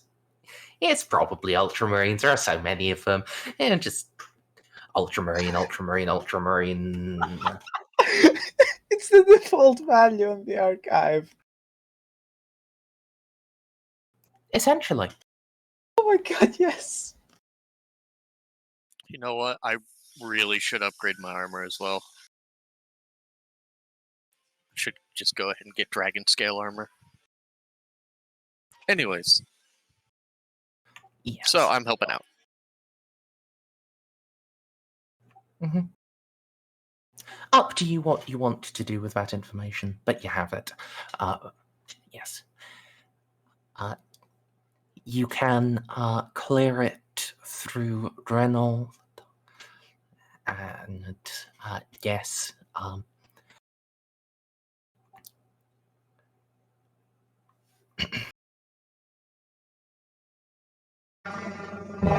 Grandmaster Jacques has given you freedom of a fleet. You may come and go as you wish. Most gracious of him. Thank you. Good. Thank you. We shall ascend as soon as Ecclesiarchus has a moment to speak with us then.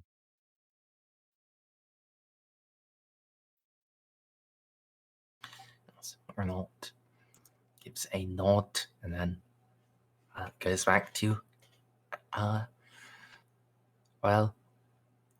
working with Moira on Moira things. He seems very browbeaten. I love Reynolds. Yeah. Can all scoot on into the gun cutter.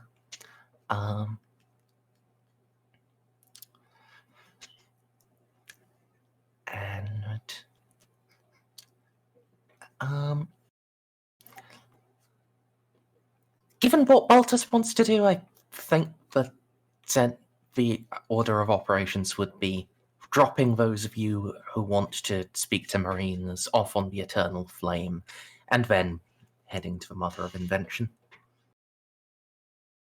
Makes sense. Yes. However, on the way, Baltus, you are very thoroughly informed that you are not using the gun cutter as a bomb, that an Arvis lighter is smaller but has incredible cargo space, and is simple enough that you can fly it by yourself if you're going to be that silly. Listen, dum-dum, here's the VW bug. Use that. To be fair, we have already used an Arvis as a missile before. On multiple occasions. Exactly. And Kira's getting sick of it. She's fine with it. She just doesn't want us using the gun cutter, the expensive thing. Please stop crashing my ships. None of those were her ships, all right? Those were a ship I stole and then a ship I bought and then gave to you guys. We can just keep digging in Juno's pockets. It's fine. Yeah. Like, if you guys need a fucking Arvis, I will get you another Arvis. I don't think there's an Arvis dealer on this planet, though, so you're gonna have to go back to Vindalek. They're flying VW vans. All right. Oh, right. Of course, Bob isn't back yet. He's still fighting Discord. Well,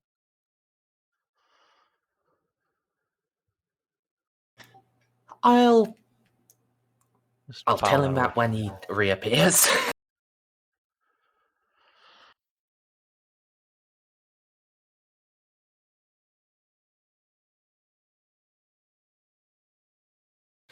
Yeah.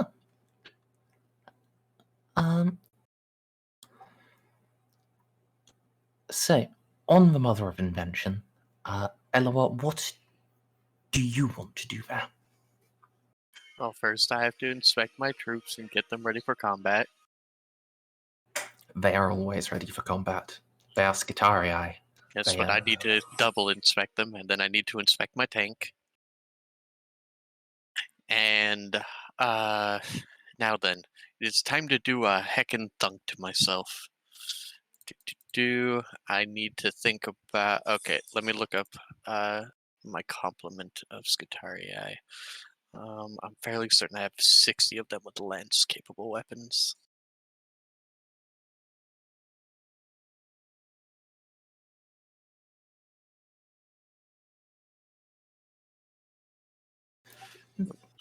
Wait. How do I spell it? It's easier to look up all this stuff. Oh wait, did I put it on my character sheet? I think I might have been smart enough to do that. That would be helpful.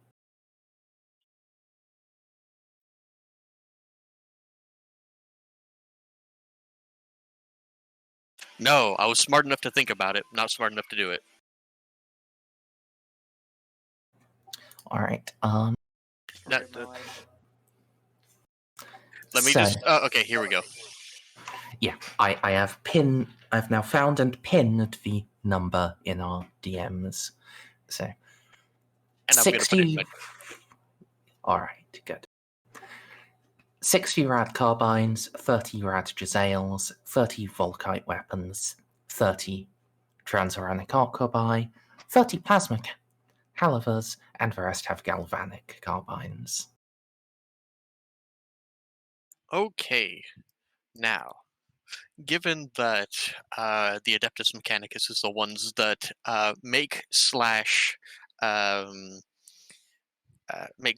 repair most, well, not so much repair, but make most of Space Marine armor. The repair goes to Tech Marines, but we teach the Tech Marines how to do it, and I have 4 ranks in armorer. Can I surmise that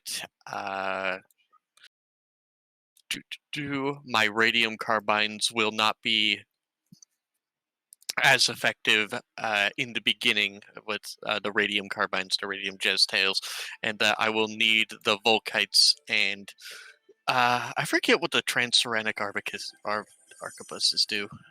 I don't think It's they have a a lot of giant sniper rifle. Oh, okay. So if I can keep the Volkites, the arquebuses, and then the calivers pinned down a squad, and then just fill the area with radium until it becomes a rad storm. Would the rad storm be enough to pierce the ridiculous amount of protection the Space Marines have because their suits are just so old and haphazardly slapped back together?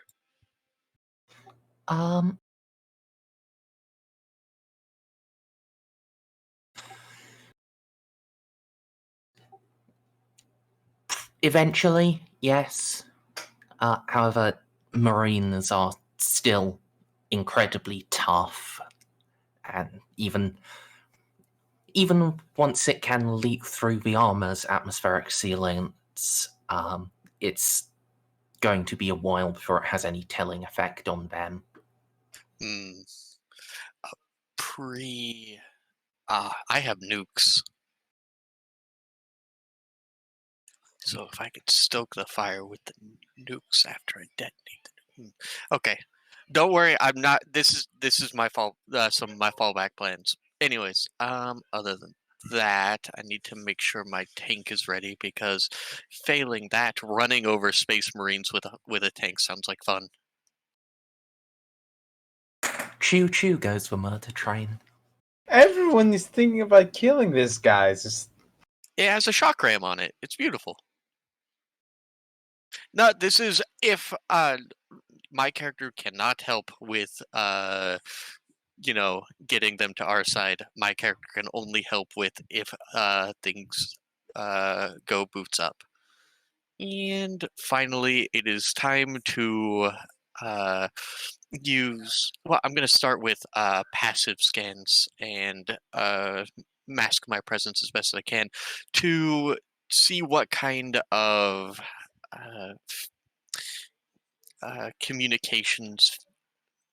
Well, because they're disrupting communications, I want to see where the strongest signal is coming from that's smothering even Adeptus Mechanicus signals. Surely that would be a lot of disturbance in the air. Well, in the atmosphere anyways. You'd think, but it's complicated and it's fucky. Because they're all psychers.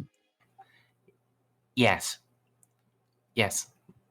That is indeed it. It doesn't seem that this is any sort of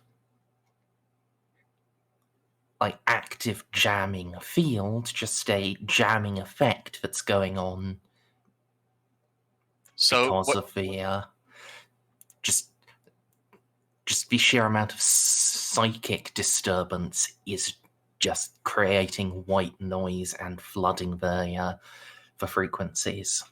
So they're just basically a bunch of flame falcons patting each other on the butt and casting haywire. Got it. Yes.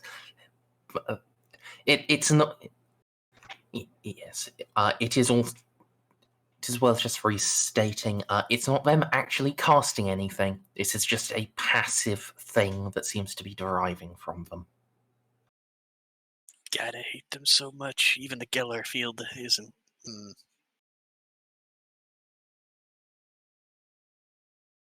Do you have the Geller field up right now? Is it just always on, or is it only on when you go into the warp? It's incredibly power intensive, and some of them require psychers being stuffed in them. So it's not on right now. Yeah, you only turn it on when you need it. Maybe turn the Geller field on, see what happens.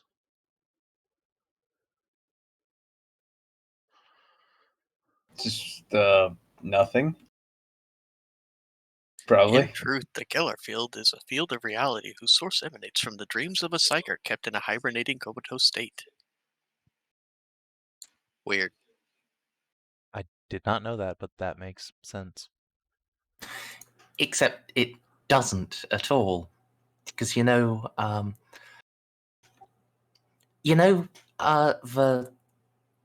Dark Age of Technology. Yeah, that's the thing was that was a confusing. whole lot of that where humans travelled in the warp and used Geller fields before psychers became a thing. Really. Yeah, that's That's exactly modern Geller fields. That's exactly no. I'm even reading the thing right now. They're like the Geller fields were made in the age of technology because Merz said they were powered by psychers, and I was like, but they were made way back when. How could that be? And then they're like, oh, and they're fueled by psychers. This is just terrible writing. Yes. It is just injecting grim darkness to the point of being grimmed up in ways that really fuck over continuity. Which is to say, it's all of 40k writing. Guys, I for some reason always thought the Geller field was like like a weaker form of what the Necrons do with like the great pillars, to basically stabilize reality around a certain entity. That would make more sense. Yes. That's what I thought it was. Not. Yeah. But now it's a psyker in a cryo tube. That's dumb. I choose to believe what I thought it was. The question is, what does Merz choose to believe? Merz, what do you choose to believe? Okay, yeah. In Merz canon, they are primarily just artificial blackstone pylons. They are a wonder of human achievement that temporarily makes a bit of a warp follow rules. See, that right there makes sense. I reject your reality. Substitute my own. Yes. There are some of them, though, that, on occasion, a tech priest once just decided, what happens if I plug a psyker in here? Eureka! It's even more powerful! Praise the Omnissiah for divine inspiration. It, again, makes no sense. Okay, whatever. Moving on. They're pylons now. Good. All right. What happened? So are you going to turn it on? Is Eloa so preoccupied by whether or not she can that she neglects whether or not she should? Make a Yes. will save. And that's not even a thing you get to save against. You're Adeptus Mechanicus. That's your faction's hat. Exactly. I booped the snoot. Alright. Yes. Gellerfield turns on. There are two things that happen. First off, the psionic background noise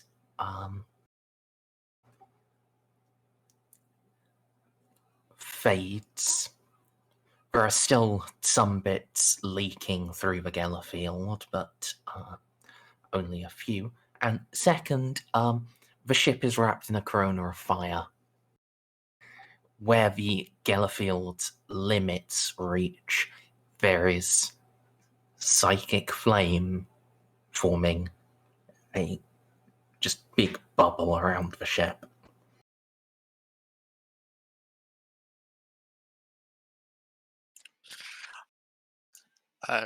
Eloa's just going to pull up an old MP4 file and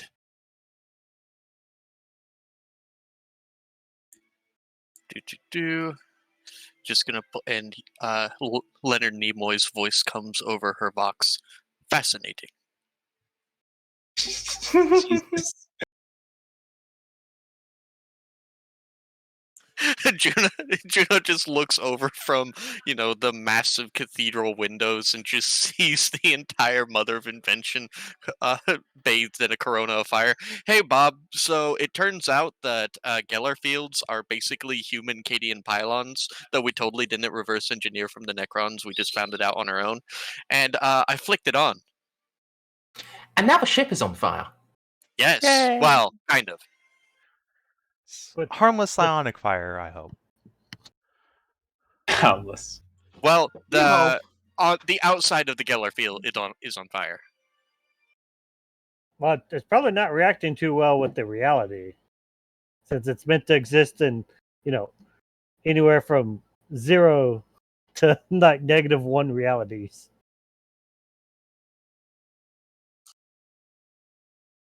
Yep, it's now trying to be too real, and therefore it is on fire. It's fine. Everything is fine. And I just pulled up an ancient MP4 of a member of the Proto Mechanicus, one Magos Nimoy.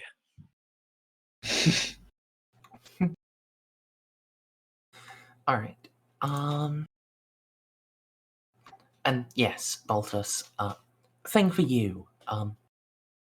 On your way up to the Mother Invention, Kira is going to tell you, just very firmly, you are not using the gun cutter as a bomb. It's her gun cutter.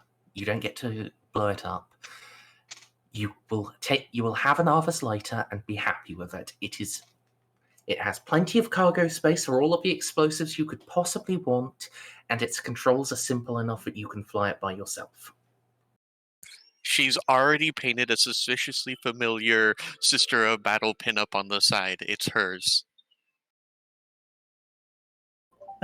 Okay. Baltus is happy with this compromise.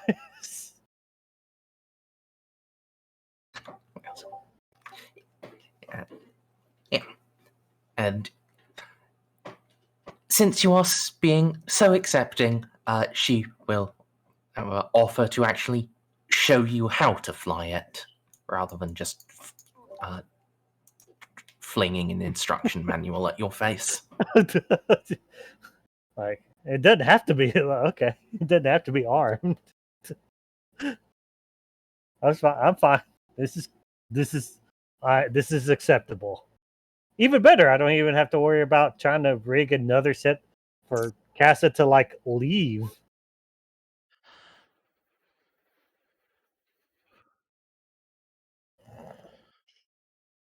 Juno high-key wants to teach Balti how to fly, but that's going to end in tears. Oh, Balti, you just stretch your arms out and flap really hard.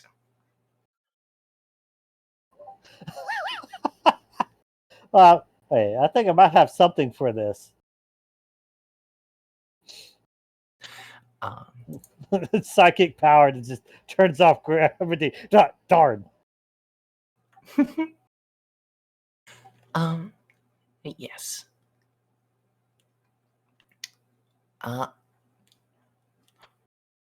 Actually, on the ship, what are you going to be doing? Are you actually going to be trying to beg Eloa to turn the Narvis into a bomb? You know what? Yes. But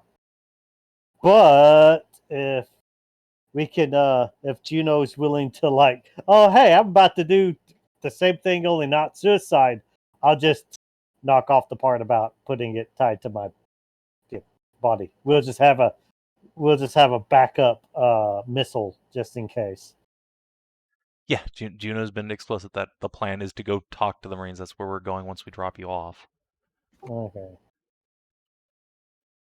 All right, but my main thing is fucking Jacques. The rest of the Marines seem pretty chill. We're happy to have him, but Jacques himself, we just either need to change his mind or get rid of him. Yes, that's the whole point of what we're doing.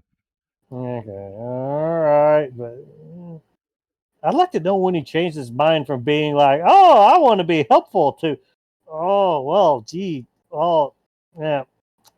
That'd be a lot of effort. Presumably, some point around when the Grey Knights carved an Aquila into the continent of his homeworld. That didn't work on. He's just weak. He's just a weak man. All the other ones seem fine with it. All the other ones are just, that's just the game we play, but not him. Oh no, not him. And then somehow Baltus exploded without even needing to use a gun cutter. I mean, yes, he's a Ceiko. He can just do that.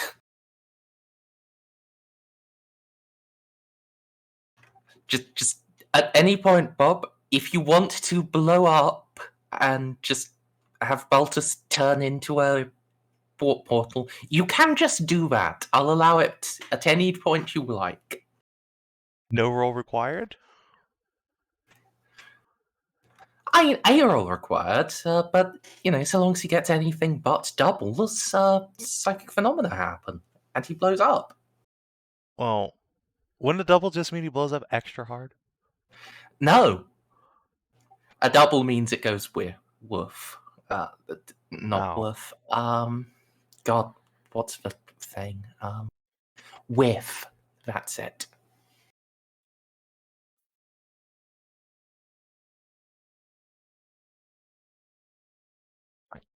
So yes, Balti, do you want to come with us on Operation Talk to Jacques, or do you want to do that on your own? Well, if I was gonna do it on my own, bomb. That's the bomb plan, presumably. Yeah, that's the bomb plan. Yeah, totally up to you. I'm not trying to pressure you one way or another. I just want to know if you're going to come or not. I guess I'll come, but I do want to strap the Argus lighter at one of the Argus sliders with that plasma bomb. I still want to go with that. We're not taking that Argus lighter with us, just so you know. No, we're not. No, okay. I'm not. My plan was to just kill Jacques. So Jacques himself would have to be by himself, roughly, not on a ship, not protected, as I should say. Okay, so move yourself over to the Marine Fleet stack, and we'll... Okay. Kit. I will. He will, however, probably think I'm weird since I'm still naked. And we stopped off at the Mother Invention. You can get your ship. Okay. All right. And we had to drop Eloa off, and I guess Jeff too.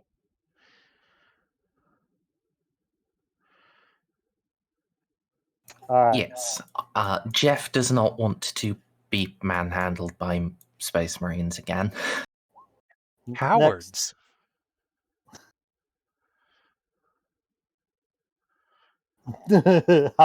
Yeah. All right. I'm the only one the Marine tried to murder, and I'm like fucking up here giving people hugs. All right. Next right. plan. Plan number 2 is we BA Baracus Narcia and then put her in a dress. See, I agree with that plan wholeheartedly. I even have a dress for Narcia right here. Yeah, we just need the drugs to get her to, be so loopy she won't impede. It's a good thing you helped me quit those drugs. No, I helped you quit the stims. Now you're on the downers. Remember? Yeah. He can't resist now. As far as you know. I mean, yes, I do know. I have your medical records. Yes, you have my medical records. From like a week. Yep. Okay. You do? So I'm not saying you don't. Would you like a tranquilizer to help you stay mellow? Nope. I am as mellow as I need to be for this next meeting. All right, if you're sure. Oh, I'm sure. Well, I was planning on going alone, but I guess it's everybody except Eloa. Does anyone want to sing a song on our way? No. Wait, You what? really think you can just waltz in alone to speak with the Space Marines, just on your lonesome? Yes. I That's mean, good. I don't see why she couldn't, but I'm totally coming with. It's a very delicate situation. Yes, that's why I was planning on going alone, but this is fine.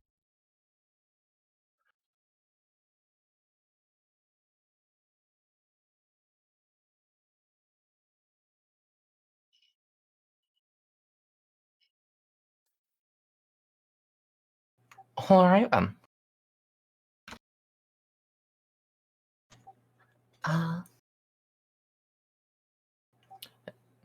So you can get Baltus dressed again. Balti, are you switching to your artificer armor or? Yeah, I think I'll have to. All right. You are now a big boy.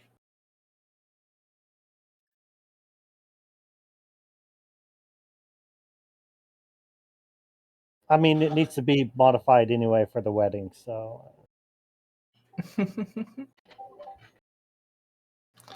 Yes. So everyone is ready. You can scoot across to the eternal flame, and it's more a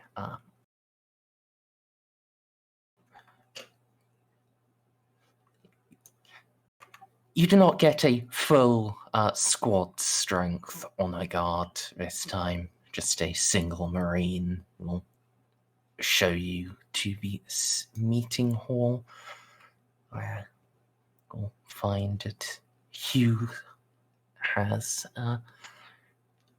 taken up a corner, and here's a number of scrolls that he is poring over.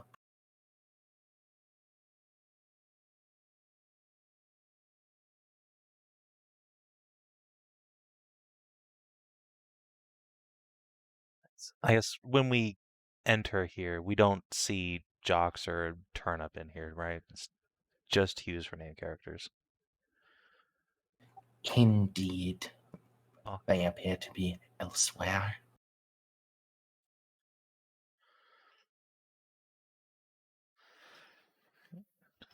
Oh well.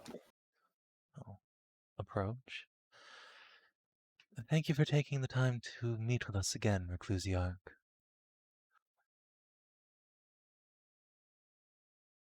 It is no trouble. There are some matters that perhaps you can assist me with, even. Oh, of course. Would be right happy to. Oh. If venerable ancient tells me that your relics left behind, you delivered them to our brethren in the Death Watch. Yes, indeed. Obviously, we did not realize you would be returning, ever, much less so soon. There is a Marine on Port Maw at this very moment collecting them. I did consider sending a message to have him pause, but I'm led to believe that psychers tend to explode when they send astropathic messages. We did leave the book behind. Yes. Indeed. It is one of the curses of our grandfather's blessing. Our presence is pain to attuned mortals.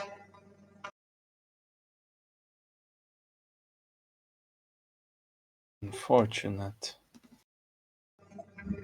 No.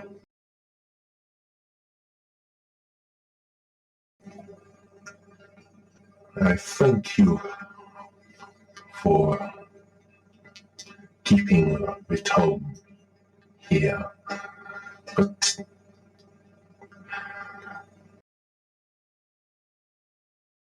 can you do you have an accounting of the exact relics that were handed over? As a matter of fact, I would. I have implants that record such information. It'll take a while to bring it up, but I can certainly hand you a list. And I can give you the contact information for the Death Watch Marine, who has taken custody of them. I think it is was it Zarak? Their Death Watch Marine? Has he even survived this long? I think he has. Yeah, no. According to the book last time we watched it, he had. It would be pretty awesome if the Death Watch Marine that came to pick up our ship was a Flame Falcon, but I'm not Probably banking on not. us being that lucky. Yeah, definitely not. So I will compile the list. How do you want it delivered to you? I'd love to give you my pad, but it is a little bit on the small side.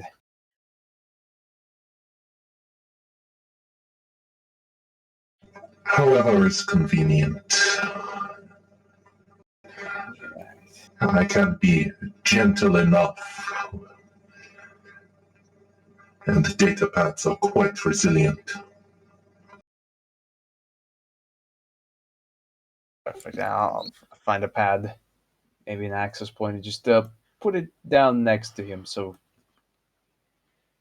he can glance over it whenever he feels like.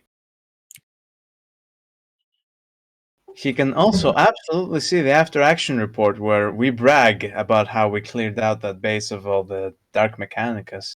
Definitely not talking about the part when we ran away.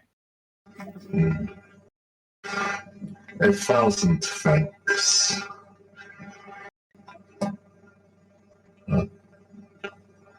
First,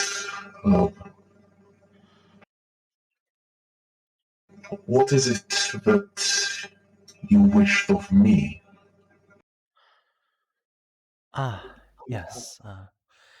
Having now been down to the surface of the planet and seen the state of things, I'm afraid I come with a list of grievances from our esteemed Magos, who has taken righteous umbrage seeing her acolytes collared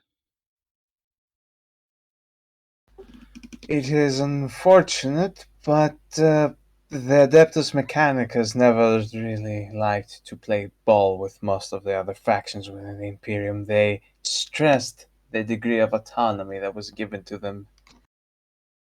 Yes. And still do it to this very day.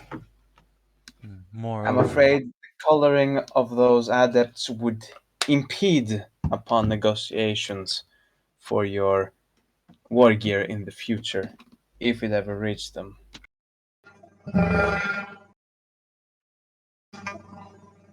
Well, the Majors will have to accept reality.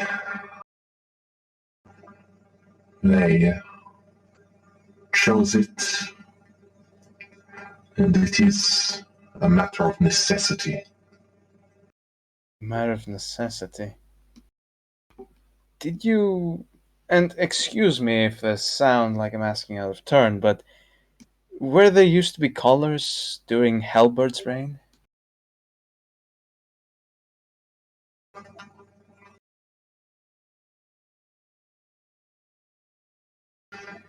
It is not written, and that was before my time.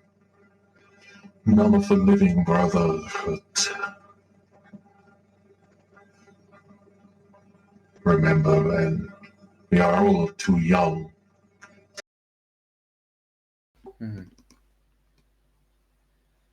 I see. Then there's another problem. Coloring menials is something that is widely done within the Imperium, but the nature of these colors has given me pause. They don't seem to be mechanical.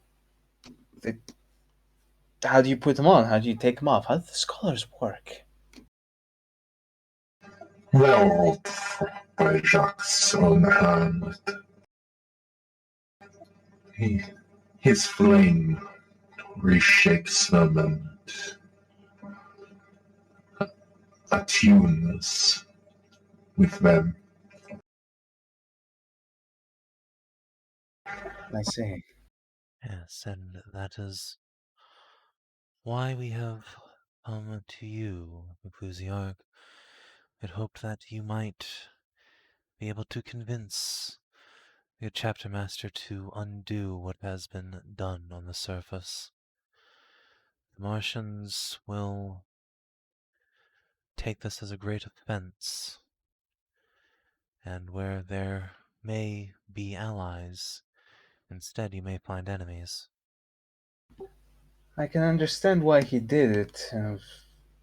They had no way to be certain if there were any allies within the Imperium still left after his last encounters with Inquisitors. But this type of behavior will certainly alienate even the few ones that are left.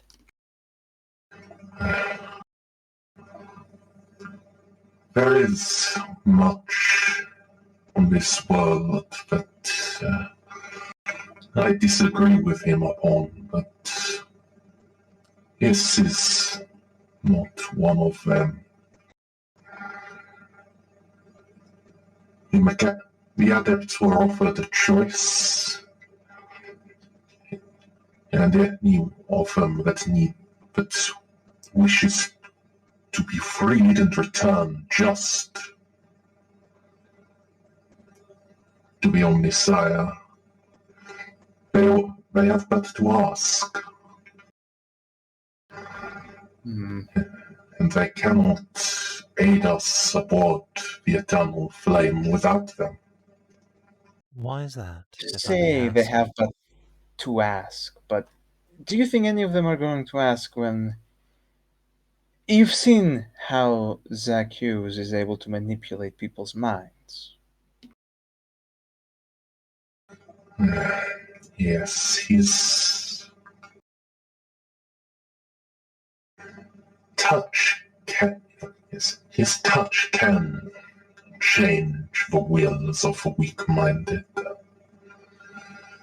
Not just the wills, though. The memories, too. Inventing whole new histories. people, loved ones.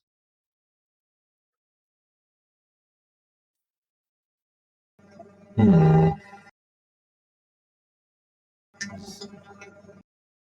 done this to Queen Moira, Grand Duchess Moira, which Juno will gesture to Baltus. I do not know if you've heard, but is carrying Baltus's child at the moment.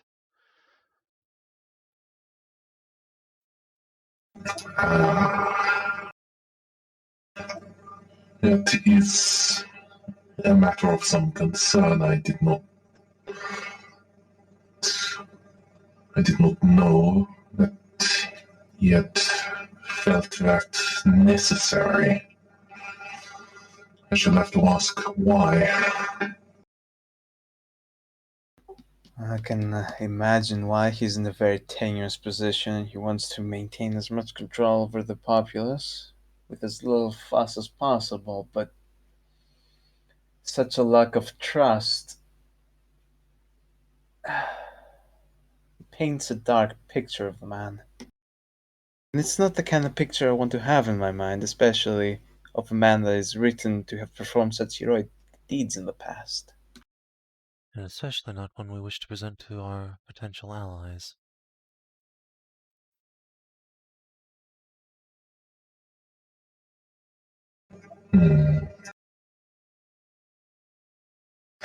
Yes, I understand your concern in this.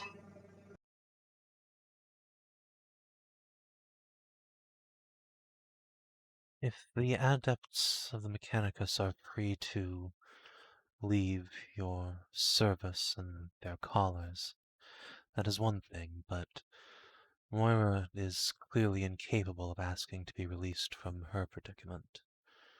She has no idea that she's been tampered with, and even if she did, she believes her non-existent sister is here aboard the ship, serving the chapter master directly.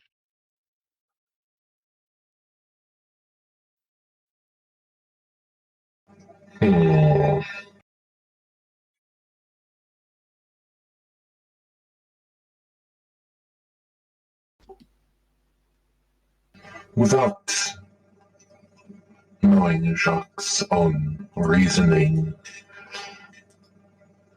I cannot answer you. There is also another matter.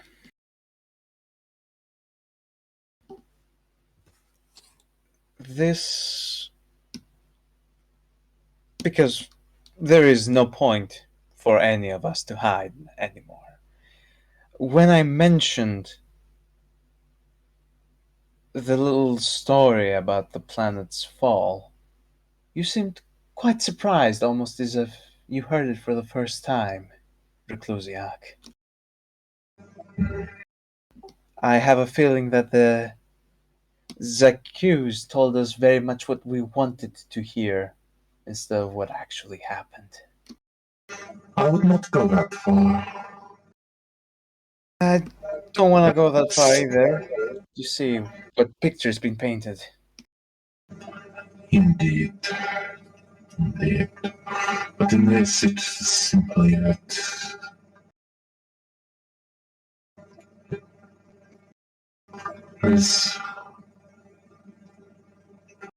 it is more than he has said before. A greater depth of detail than he has shared with any brother Falcon. And that now he shares it, but with you. Oh wow, can I throw a scrutiny at this? Because that is, that gives me some pause. Sounds a little bit That is... Holy fucking shit. Sure. Oh!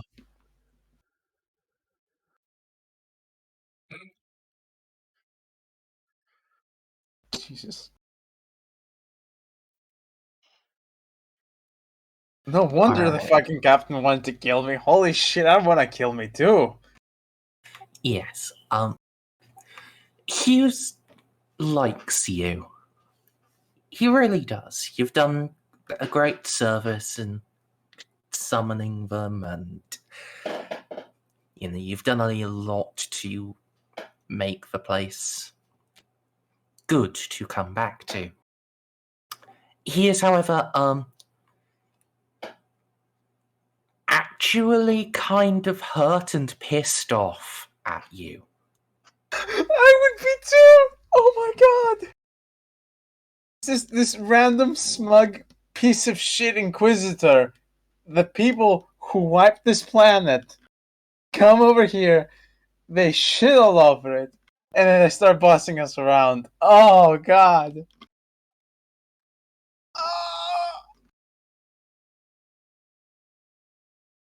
Excuse me, I'm just gonna have my freak out in this corner real quick.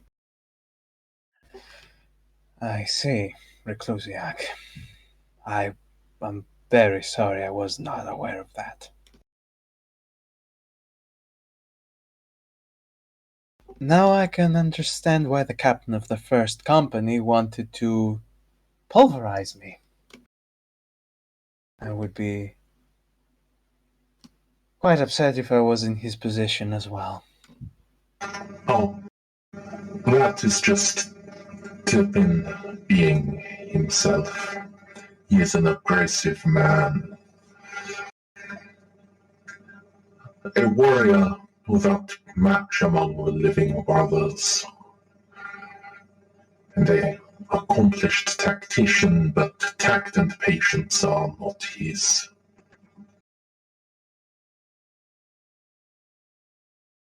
Admirable qualities for a warrior to have. It is often at times that commanders can be struck with indecision on the battlefield. Sometimes the more brash and direct approach is often the most effective one. So I can absolutely admire those qualities. Thank you, Reclusiac. You've put my mind at ease.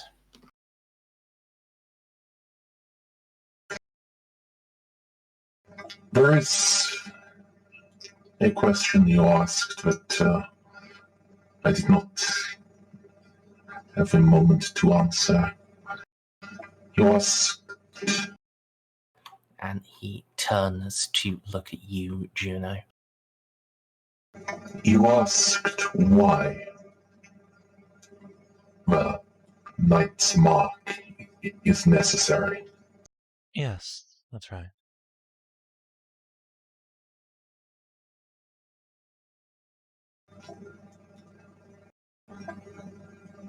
You are, of course, I have little doubt you are familiar with the dangers of a hungering void, the aether, chaos. Juno will nod slowly. When we traverse it,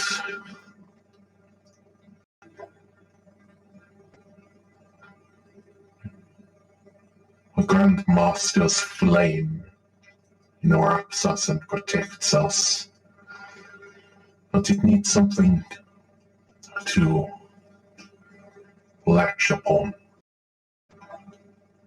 For those of us ascended to the chapter, our flame provides that. But for our warriors, but for our mortal warriors, our auxilia, they need the Knight's Mark, or they are left unprotected in the face of the bleeding eye. The bleeding eye? The Eye of Terror. Forgive my poetic language. Juno will again make a sage nod. I see. So, in practical terms, are you saying the Grand Master provides a Gellar field of sorts of his own? In effect, yes. Enoraps, the eternal flame, and all of us within it.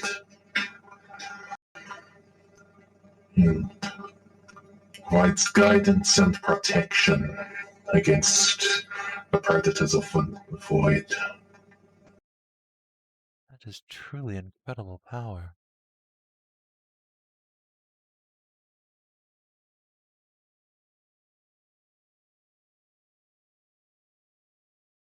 Just kind of blink a couple times under her blindfold. I've never heard tale of a psyker capable of such things. The last that tried here in orbit became a demon fused to her own ship and fell into the warp, unprotected. Our Grandmaster is a remarkable man. If not for him, I think our fire would have gone out across these millennia.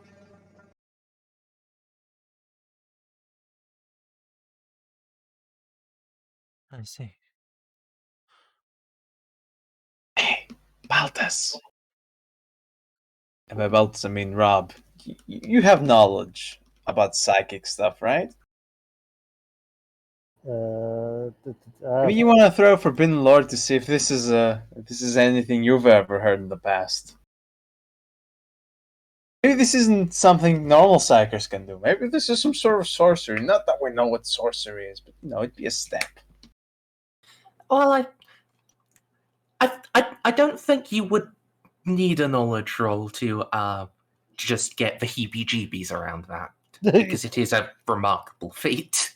Yeah, I would love to have enough Forbidden Lords to get the exact heebie-jeebies I need, but I have only the warp trained, sadly. I don't know if that will work in this. You were alive when you fought the Chaosman, right? You were there for that fight. Yeah. Probably you can probably Merz enough to give you at least one ranked Forbidden Lore in sorcery or something. Even 2 pips in warp. Something. You can feel the shit. Yes, Warp or Psyker would probably be appropriate here. And I need to pick up Psyker. Darn it. I keep... No.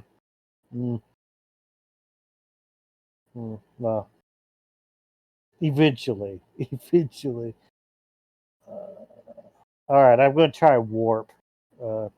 The only Forbidden Lore I got. Oh, I also have Warp. You can help me to do the check. I mean, I have 3 thoughts in it. Oh, I help you. I help you to do the check. Yeah. I have a 70% chance, but you probably do better. You're a psyker, so your DOS should be... Your skill ceiling should be lower. Plus 4 intelligence. I think that might still end up being 70. That's fine. You're also the psyker, so... Hurry up and roll, please. There we go. You got it! Alright, what specifically do you want to know? Okay, let's see, Hebe... Okay, I know psychers can pull themselves into the warp. Yes. Yep, psychers can do that, and, exceptionally powerful ones, Astartes librarians, for instance, are capable of acting as navigators. They're not typically as good at doing it as a proper member of the Navis nobility, but they can do it. Of course, they haven't had a navigator, have they? And Baltus, you do have some stuff in Sanctic Daemonology, right? You've got some of those powers. Yes. You do know. Yeah, you know of some abilities that can repulse the Neverborn. They could, in theory, work like a Gellerfield, but you would need to be an incredibly powerful psyker to do that with any degree of confidence. And then to do it across the size of a battleship. I'm sensing something. The short answer is basically no. That shouldn't work. That shouldn't be possible. But it should be possible, but it should be beyond the limits of any mortal. Like, this is something that, yes, a Primarch or the Emperor himself. Yeah, you'd believe it if it was them, but this is not that. Yeah. Also, did I get the hint that the grandfather could do the same thing, or is that just me? Grandfather is the Emperor. Oh, is it? Okay, I thought it Yeah. meant they're. Okay. Never mind. Yeah, there is Grand Master and there is Grandfather.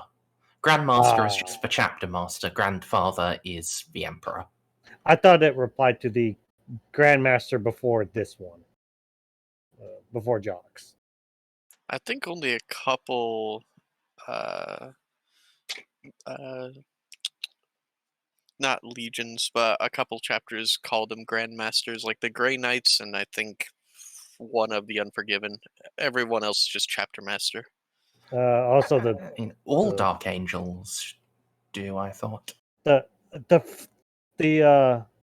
Unforgiven and the Unforgiven are all Dark Angels. Don't let them fool you. Yes. It's just Stray said one of the Unforgiven, and I thought that was a quirk. All Dark Angels and Dark Angel successors. It There's is Supreme Grandmaster, and then I'll get back to you. Anyway, science. Anyway, so it's not okay. So it's possibly started when Jacques became. That's the idea that's going into my head. But okay, focus. All right, so very doubtful that he could just do that by himself without some help. And if he can, he is like well into Alpha Plus levels. Yeah. And if he was that strong, he probably wouldn't need to just start. Well, he'd probably do it just for shits and giggles, but he wouldn't need to be so wary of protection. He's protecting the other Marines, not himself. I mean, he's putting a lot of control even on the Marines close to him. Or just a random planet governor. Oh yeah, I'll just fucking just enslave them too. Why not? Anyway. So while those two are having brain shock,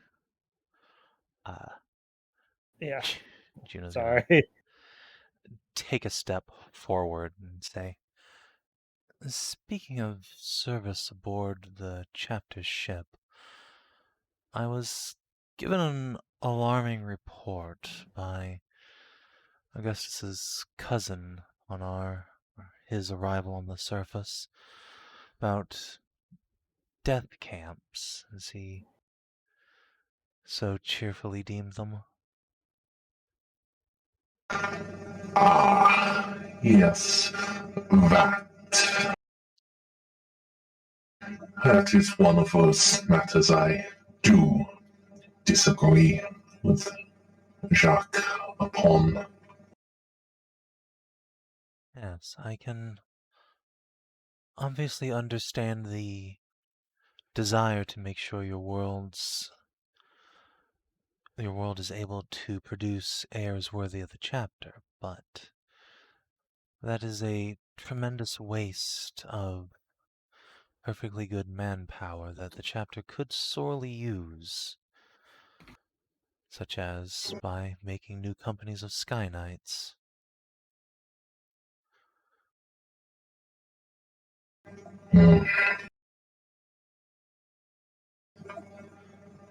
Indeed. And even if we did not wish to use them, to simply wipe them out is... Yes, I confess the idea churns my stomach. And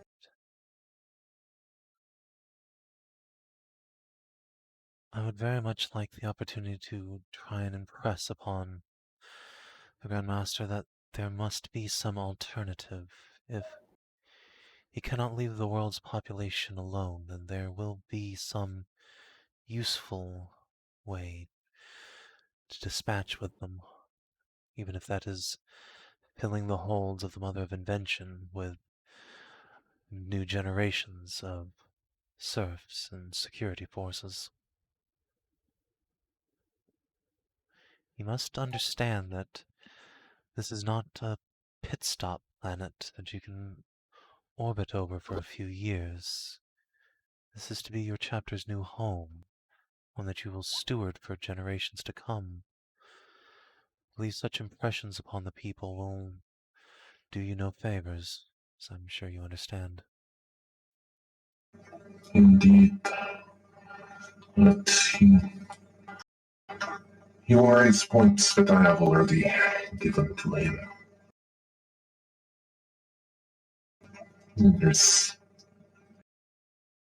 He acknowledges them, he accepts that there is some validity, but he continues on regardless.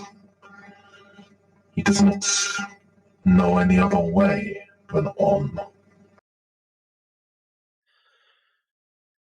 And please, Rikuziak, we ask you, help us to open his eyes to other paths. This venture is doomed.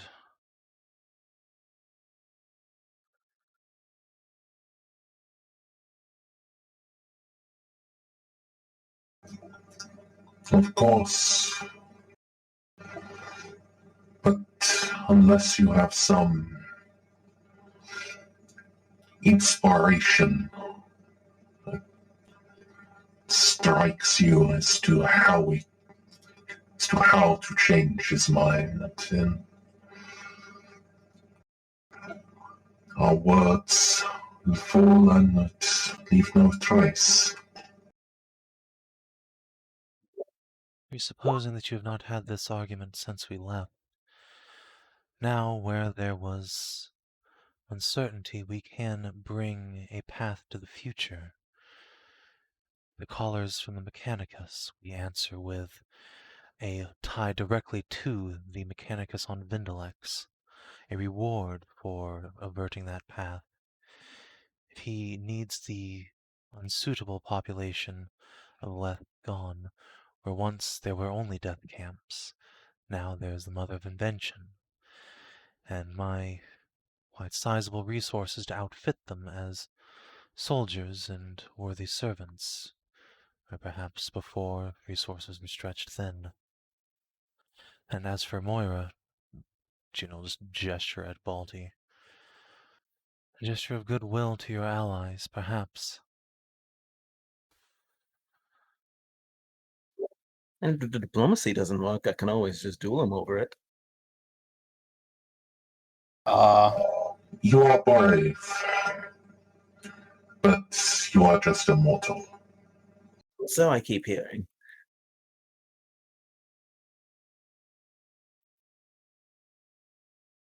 But we mortals have our own wills, and even against gods themselves, if we find them unjust, we will rebel. If he's intent on going through this, then I will want to fight him. If nothing else, then to show him how unwell the population will take it. We are still speaking about my home planet after all. I've been quiet as diplomacy is not exactly my strongest suit, but I do agree with what Juno says. These changes are too fast and too hard and too rapidly. They do not take in consideration the plan of the people or their dreams. There will be strife, if not today, then tomorrow. Well, it is worth the attempt, at least. I do not know if we can succeed in it, but it would be foolish and indeed evil to let the citizens of this world die without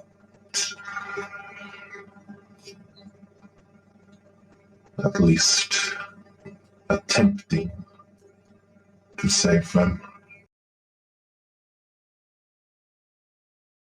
Thank you, Reclusiarch.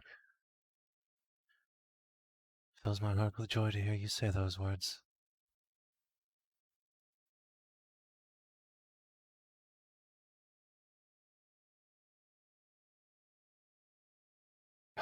Fills my heart with confidence.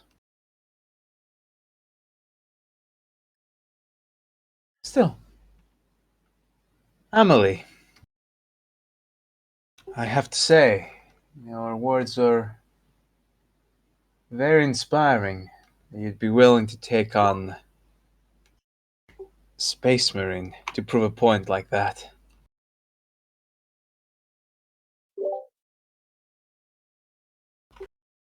I'm going to kind of just shrug and go, it's worth the money to make. I'm a princess. These are partly my people. If I'm not there to take up their grievances, then I shouldn't be here at all. Well said.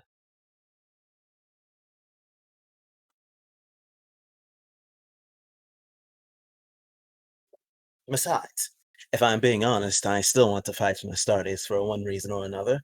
Might as well make it a good reason, if for nothing else.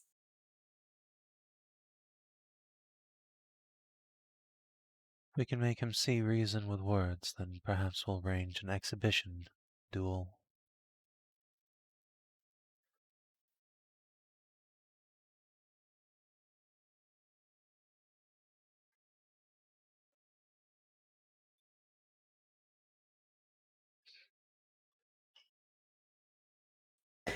If only Amelie. I mean, Eloa can fix that. Apparently. Well, it's not gonna help us turn Amelie into a Marine, but we can shove enough cybernetics in there to make up most of the difference. Hey, I like my body the way it is right now, thank you. Apparently you don't like it enough. If Stop you it. liked the way it was, you wouldn't try to get bisected by fucking chapter master. Ye of little faith. Oh. I have faith, but I put my faith in the angels of death. Even angels can bleed if their mortals turn away from them. Such poetic words, Amelie.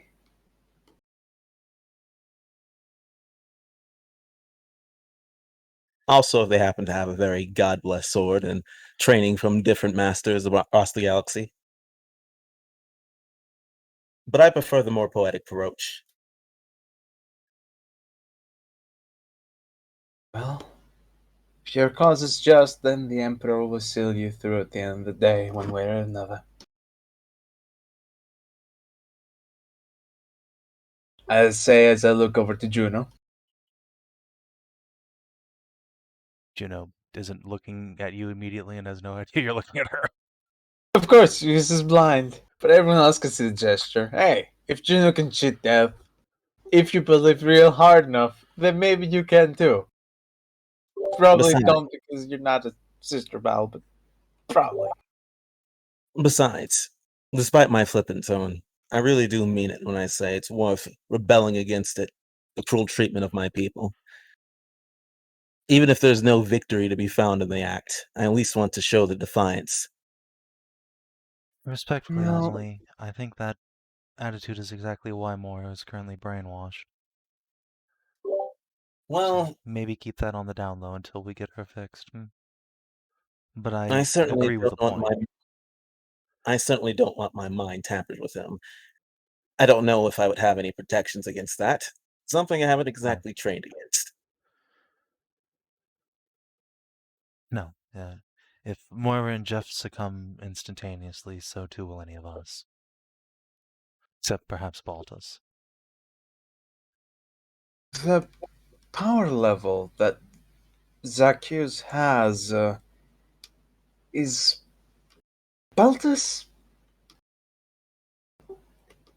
Do you think that's a little bit beyond alpha rating, is it not?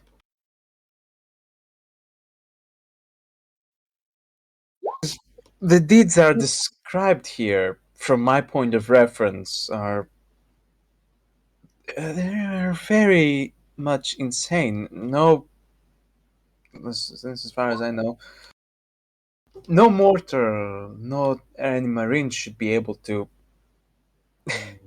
attain this level of psychic potency, aside from the Primarchs and the Emperor himself. I don't know. Maybe he fell into an Emperor Blessed Holy Flame and took some of that on him. Must be.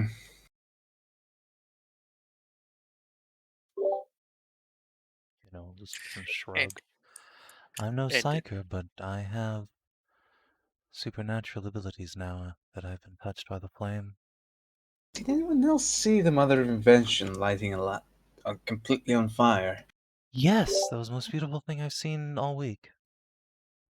So, apparently that was the reaction of the space around Lathe when we turned on our Geller field for the diagnostics. It makes sense. On the way into the system via the warp, the entire materium seemed to be on fire. I imagine that's Jacques' presence spreading out through the sector.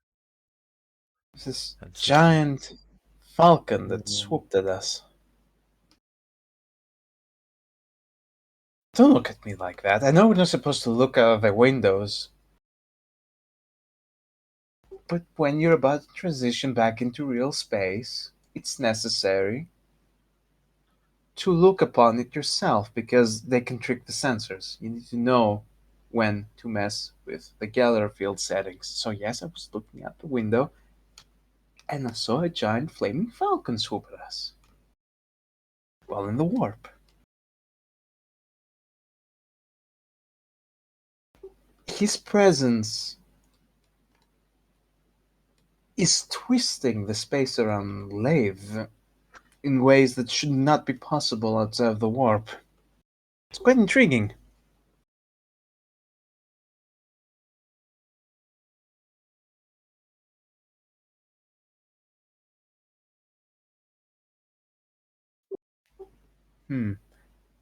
I think I might have a theory as to how this could possibly work. Out of character, real quick. Is it possible that the collars can be used for some sort of ritual to amplify his power? Also, Jesus fucking Christ, I don't even need the scrutiny to tell he's riding on it aggressively. That would certainly be possible. Frankie Boy was doing a whole lot of soul shenanigans, killing people. A collar like this, it could let someone siphon a bit of power without murder.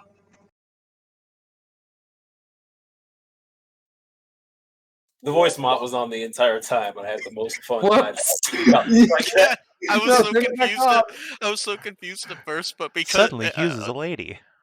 Yeah, and, like all of a sudden he was speaking very much kind of laissez-faire, and I was like, oh, apparently he's real chilled out. Oh, she just doesn't realize that's on. Yep. And at this point, then Baltus ruined it. At this point, Narcia's gonna do the stupid thing and theorize out loud. It is entirely possible that those collars serve as amplifiers. Hello? Sorry. I would actually I think Amelie would actually clap a hand over Narcia's mouth, because as flippant as she is, she's also not so flippant as to openly accuse of what she's thinking, as she thinks the Space Marines would take that very poorly. Juno will actually turn around and see what the fuck's going on. Ah, good. I just wanted to give Narcia a hug all of a sudden. Understandable. That's an incredibly poor lie. It is, but sometimes it's better to say something in incredibly poor taste than to say what I think you were about to say. Can I give another scrutiny to Hughes? Because it seems like there is no going back at this point. What for? Oh, he's writing very aggressively. Very, very aggressively. Just, he's running. I got special eyes.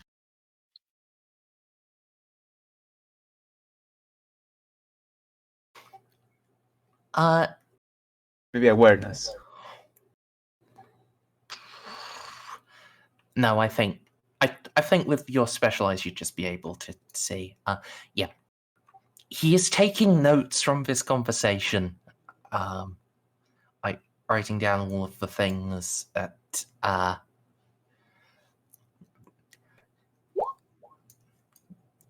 you are saying, and that Jacques seems to be doing to the planet. He's just getting a physical record of all of the stuff he didn't already know, and all of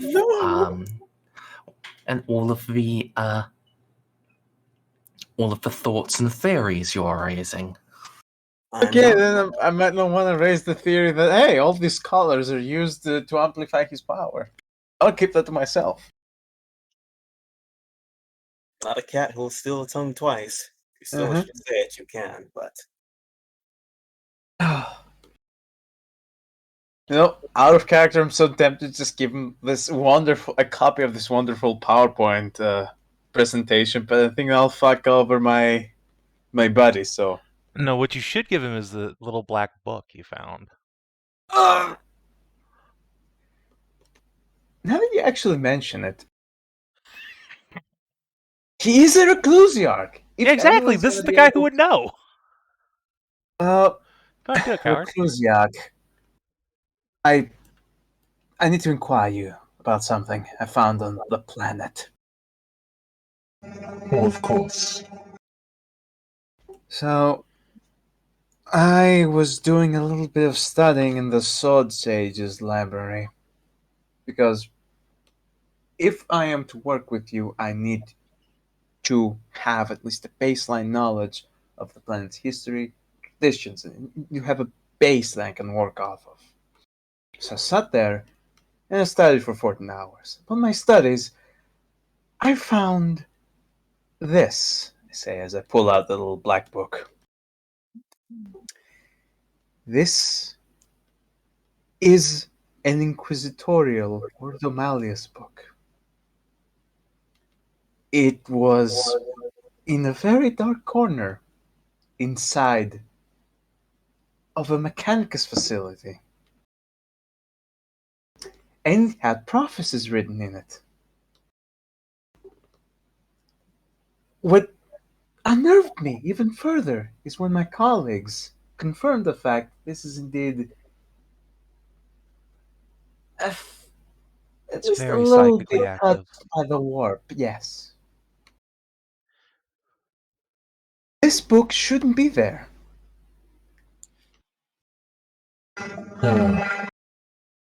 I can lay some concern to rest for you. The Mechanicum, as they call themselves here, the Sword Sages.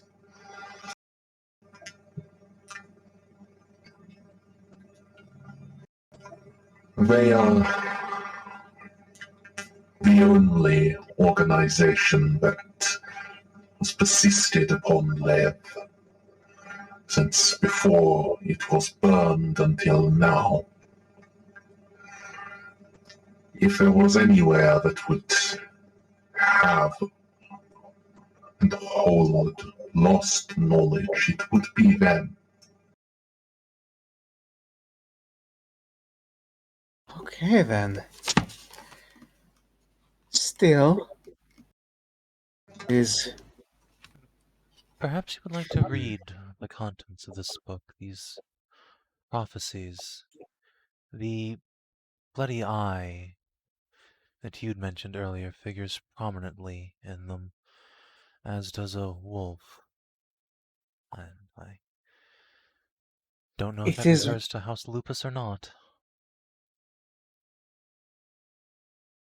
Yeah, no. The book is very small, but if you want, I can also give you a digitized copy of the prophecies. I have rewritten them and arranged them in a fashion that makes them more easily readable. He reaches out for the book. I give him the book, of course. All right. In his hands, it glistens. Not just to those with soul sight. To you, its pages are already glittering, but to all of you, there is a radiance and a light around the book, and it opens itself. Oh my.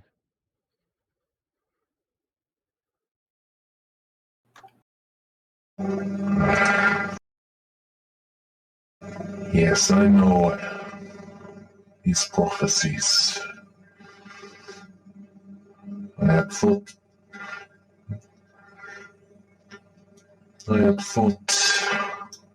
this was lost, or handed to the Death Watch. It was written long ago, but before he betrayed us, Inquisitor Chimera gifted our chapter the book written by his own hand. One that spoke of dark and dread truths.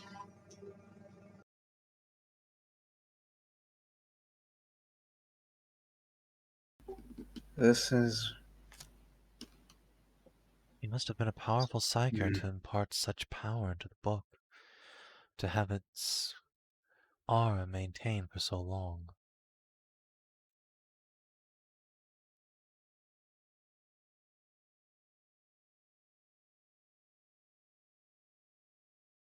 Or perhaps the planet itself, the flame, demanded it be saved. Yes, that's just nothing else makes sense. An Inquisitor and his holy texts very rarely part. He gave this to you. Oh, this doesn't make any sense. The Emperor's will.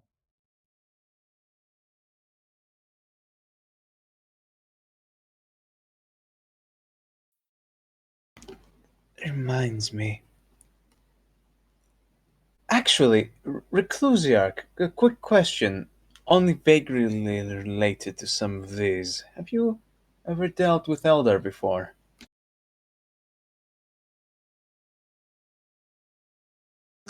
My Crozius has tasted the blood of all races.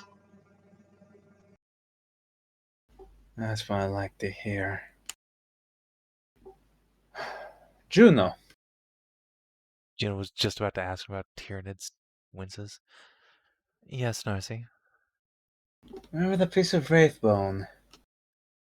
Yes. Seen this line over here. Hope and desperation shall meet at the gateway that must be broken. You think it refers to the incident on Savior? I hope not. But it's been certainly crossing my mind. Well, I will admit, When we heard the Falcons had returned, my immediate thought was that there was finally a force that could deal with whatever horrors are within that planet now, hounded by Orc and Eldar and Tau. Perhaps the prophecy is directing us there next. Maybe I'm reading too deep into this, but the timing seems very ominous. The Emperor wished this book to remain on this planet in pristine condition until this very moment to be handed back to the Falcons. He does not act without reason. That is a very good point, I suppose.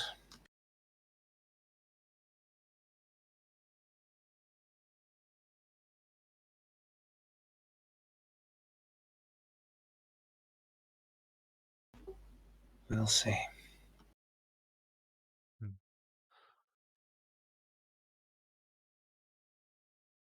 A momentary lull reaches the conversation. Juno's just going to blurt out. So when you say all races, does that include Tyranids?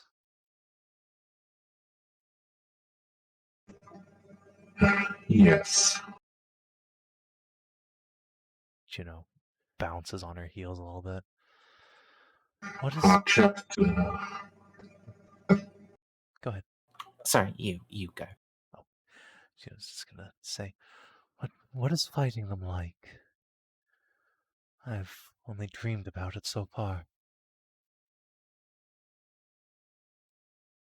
I'll sit down for the battle. It is an awful thing. We of the Astartes have been raised above fear. We've ascended it through grandfather's gifts, but the Tyranid has never known it. They do not understand. They don't even have a concept. No, they do not even have the ability to understand concepts. They are bestial things, hungering and rampant and desperate and awful. There is no joy or honor in battle against them. It is a slog and a drudgery, but a duty that one must fulfill. Oh, yes. Yes, it is. But they die all the same, do they not? You emerged victorious.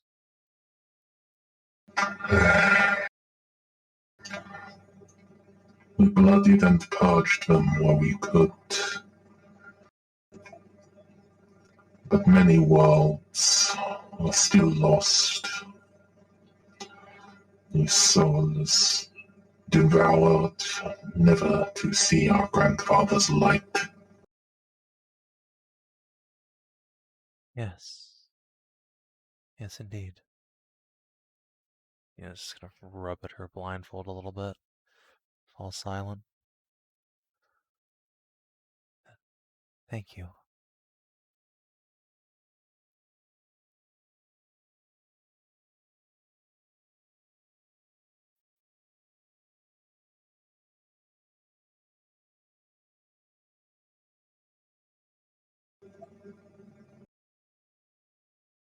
Come, little one.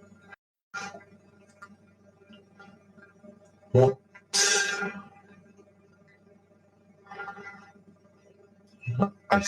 I can tell that there is a hate of them in you. From whence has it arisen?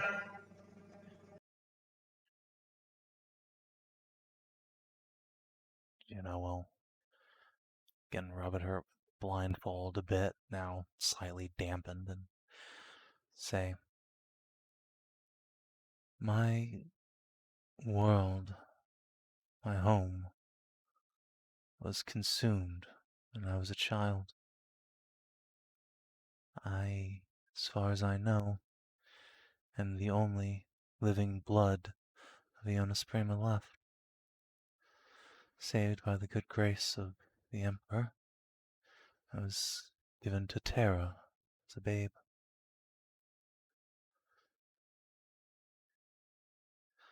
I owe the Tyranids a bloody reckoning for all they've taken from me.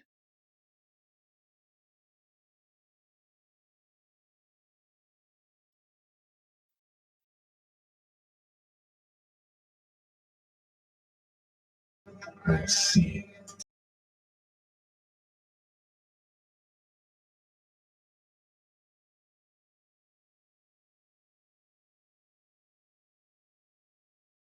I am sorry, little one.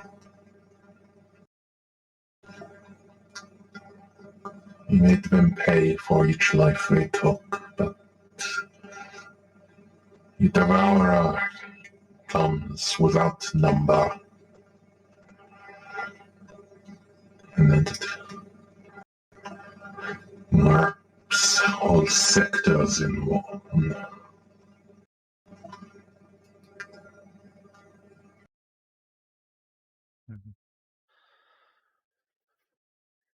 There are too few of of the grandfather's angels to save everyone. We fight and do what we can. We do, and we will. I will not rest until I can command his glorious knightly steel, as is my birthright, and feed it to the Horde, bullet by bullet. Even the Emperor will not let me rest until I have my vengeance. Wrap her knuckles on this big, cut wound over her breast. That is proven. I will not stop until I extinguish the Horde, or the Emperor deems my service done.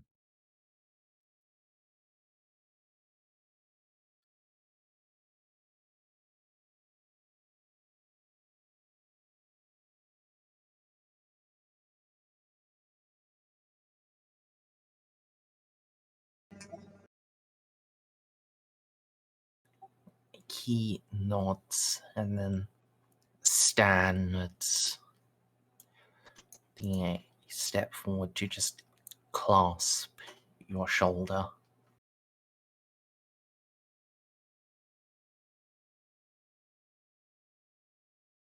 He doesn't say anything, just holding you there. Yeah, Gina's gonna put a hand on his and then have herself a little cry.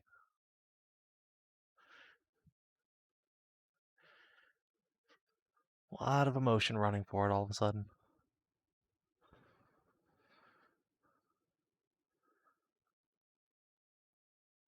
Yeah.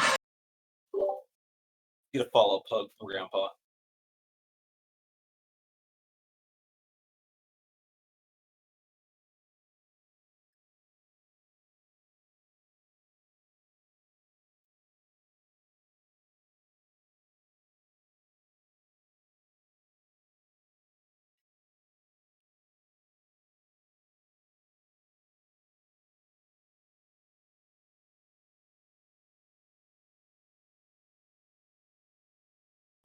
Alright, then. I think, unless there is anything else you want to discuss here, I think this is a good place to call scene. Yeah. I mean, I am tempted to see if he knows more about who their founding chapter might be, but he's probably not gonna know. He didn't even know the story of their own planet burning. Yeah, no. And I don't really want to push more historical facts. Oh my fucking god. If I was a space marine, I'd want to smash my goddamn skull in. Jesus. Yes. You guys are able to leave after a little more, and can gather up either on the gun cutter or in like a side room. Narcia can do gradual security checks and establish, no one's listening into you or anything. So, what do?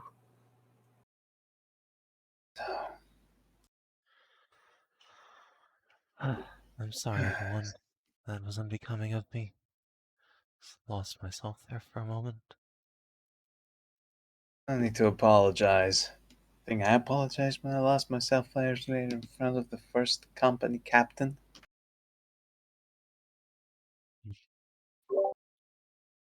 Certainly, it was a different type of emotional outburst, but that's what it means to be human. It is literally in my job description to be the vengeful sword of the Empire. I just didn't think you had such a hatred towards anything in you. Oh, trust me. If you ever had to encounter tyrannies, you would also cultivate such a hatred. My hatred is slow burning. I have been denied my quarry since I was a little girl. I was going to be a choir girl, when I joined the Sororitas, sing in churches, but when it came to light that my world had burned in my absence, I changed vocation with the abbess's blessing. That even weak and frail as I am, I might see the front line someday. Have a chance at gunning one of those bastards down. Now, Well, you survived this long. indeed. Now, thanks to you all, to Reeve and to Lupus, there's some chance I might reclaim what was taken from me, at least in some part, and turn it back on the monsters, and have some measure of vengeance for my world. But I fear that day is long coming still. We are mired eternally in politicking and saving the Imperium from itself rather than the threat external. Loads of infighting. Plenty of infighting, but not actual fighting. Quite annoyed I haven't gotten to test any of my new skills yet. But this is not about me. Know that if you ever need help cutting up a Tyrannid, I'll be right there with you. Oh yes, If you won't be the Tyranids get first to... I ask. Oh, if Tyranids get to the system, we're gonna have far bigger problems than that. Yes, I would prefer to fight them on their ground rather than left.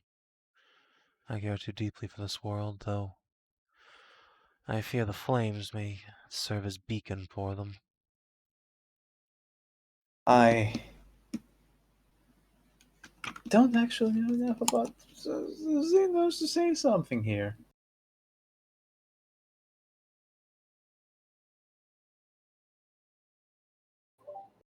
Merz, you pumped up this guy's psychic power to an insane level. Biotitan would just like folded in on itself. Oh, yes, Squash that its also titan reminds and me. pair.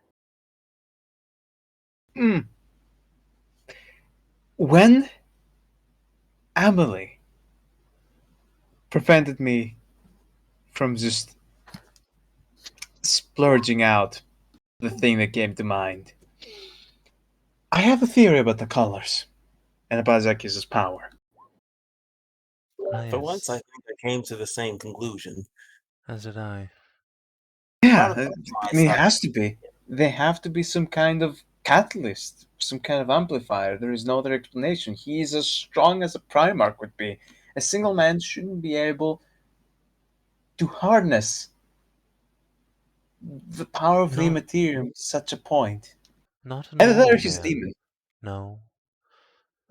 He's not. Yeah, you would have sniffed that out. Could he be flirting with chaos? No. Different type no. of demon. We have demons too, Emily. Juno will shifty eye under her new blindfold that she's like in the process of putting on. The point is that there is another explanation, other than the collars, though one I think is less likely. Sorcery? No, the opposite, in fact.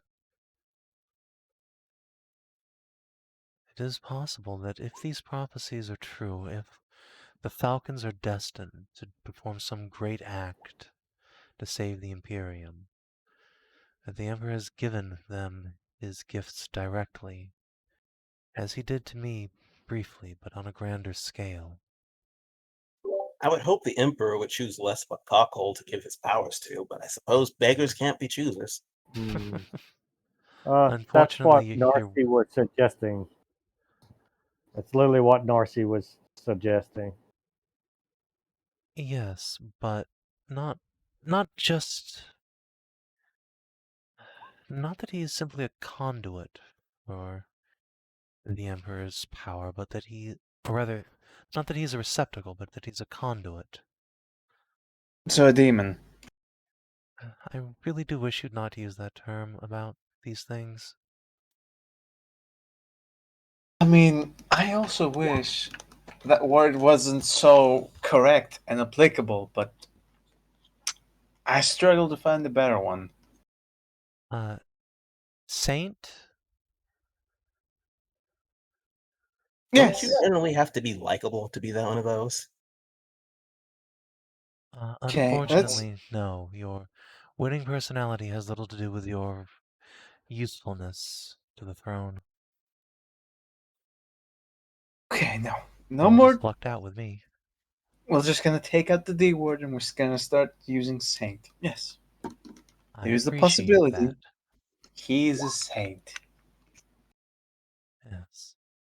There's also a possibility that he's a super strong chaos space marine that's been able to hide his taint. That's Chaos tends to have a stench about it. Yes. I don't think that's what we're dealing with here. Yet look how hard we had to chase and fight just the first time we ran into them. That's the problem. We didn't have to chase and fight at all. It was right in front of us the whole time. Only But I after they see your defeated. point. Still, Narcia, are you familiar with the Thorian ideology? Vaguely, yes. I, perhaps unsurprisingly, did a bit of research into the matter after Schindelgeist. I have to say, if there were ever to be someone, kind of rock on her heels, destined to wield the Emperor's power directly, a Space Marine chapter master of a group that burns eternally with his light, surrounded by Grey Knights and prophecy, that would be high on my list.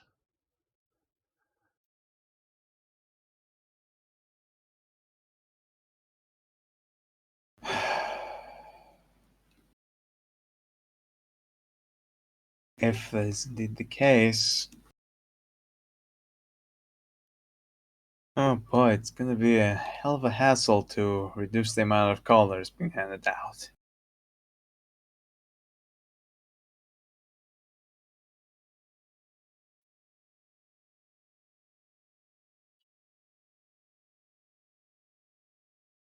Yes, I mean, I suppose there's no reason both can't be true at once. But, yes, I suppose it's worth pointing out, now that I think about it. When I basically just told Hughes that I died and came back, he didn't seem taken aback, and further mentioned that none of the brothers are alive that were 5,000 years old, but Jacques is clearly right there, so... It may be It would he was also. martyred like me. I should probably also mention Zach. He has some historical entries in the Sage's books.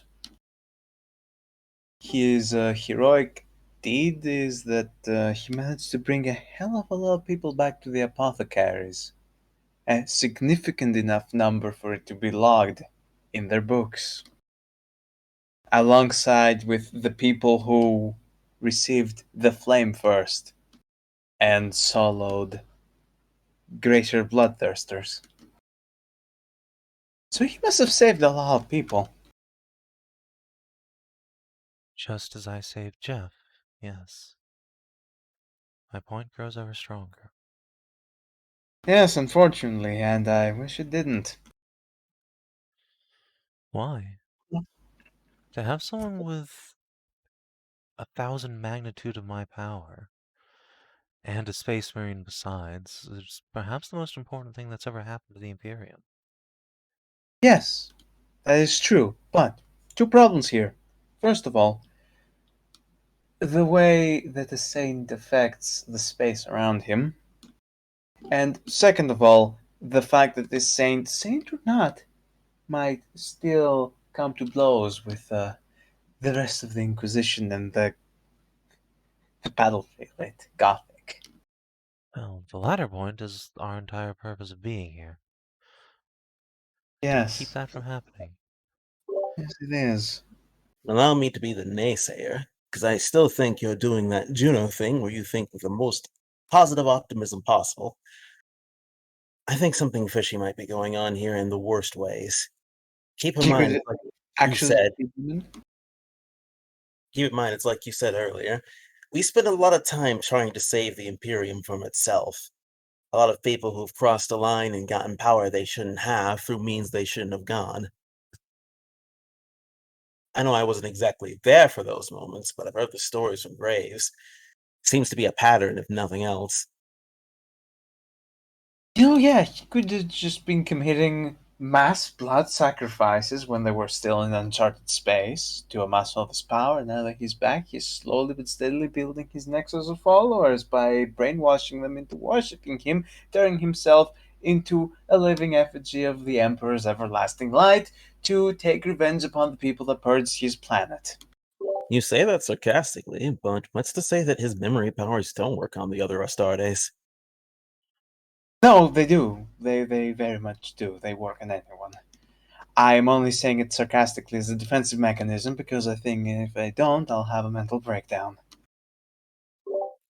Well, at least if it's any consolation, I'm just doing the opposite of Juno and thinking in the worst case scenario. Oh I'm yes, sure there's I also had the thought that this death camp, if it were to be as bloody as it could be, would be some sort of horrible blood ritual, but apparently, luckily, Felix says they're only castrating people, so that's nice.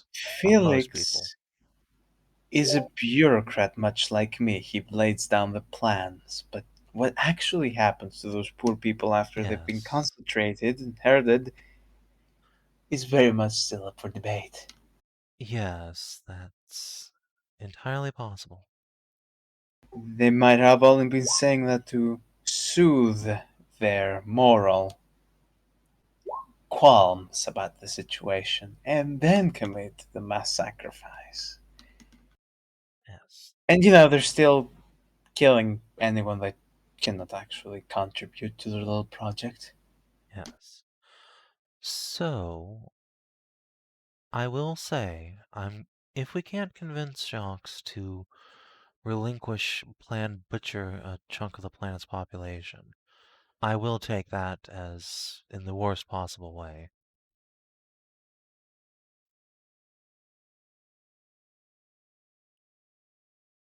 I will give him every opportunity to not do that, and if he still intends to do that, even I have to admit something bad is going on. Well, you've reminded me again and again how crazy it is that I want to test him with swords. So allow me to be the first to say that I think it's rather insane that you think you can convince him with words at this point. He seems rather dead set, but if anyone's going to do it. Well, the good news is trying to convince him with words and failing just means I come away feeling very salty and have a good cry into my boyfriend's large hairy chest. You failing, however, means you get dismembered, so... You're doing that Juno thing again, where you're thinking of the best case scenario. I mean, the absolute worst case scenario is he snaps and murders us all, but, I mean, I don't have to worry about that because then I'll be dead. Yeah, exactly. You hit me with lines like these, and then you get all uppity that I want to duel him. Make up your mind. Are you a diplomat or a warrior? You can't be both. No, that's exactly what I said. I'm such not a warrior that if he decides to kill me, I just die, and there's really nothing I can do about it. Perhaps the Emperor will resurrect me, and I can scold him verbally before being butchered again, but I really don't think that's terribly likely.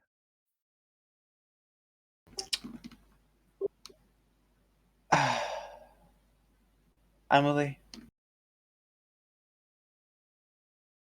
let's just hypothetically say that those work camps are indeed there to just herd everyone in for a blood sacrifice. Do you think an orbital bombardment would ruin the little... I don't want to say ritual. I think orbital bombardment would very much ruin my home planet. Yeah. But after meeting a Chaos Marine in the face, I'm not sure it wouldn't be a justified response. Let's just keep our ears open and keep moving forward. I like to not think about bombing my home planet. No, that is beyond the last resort.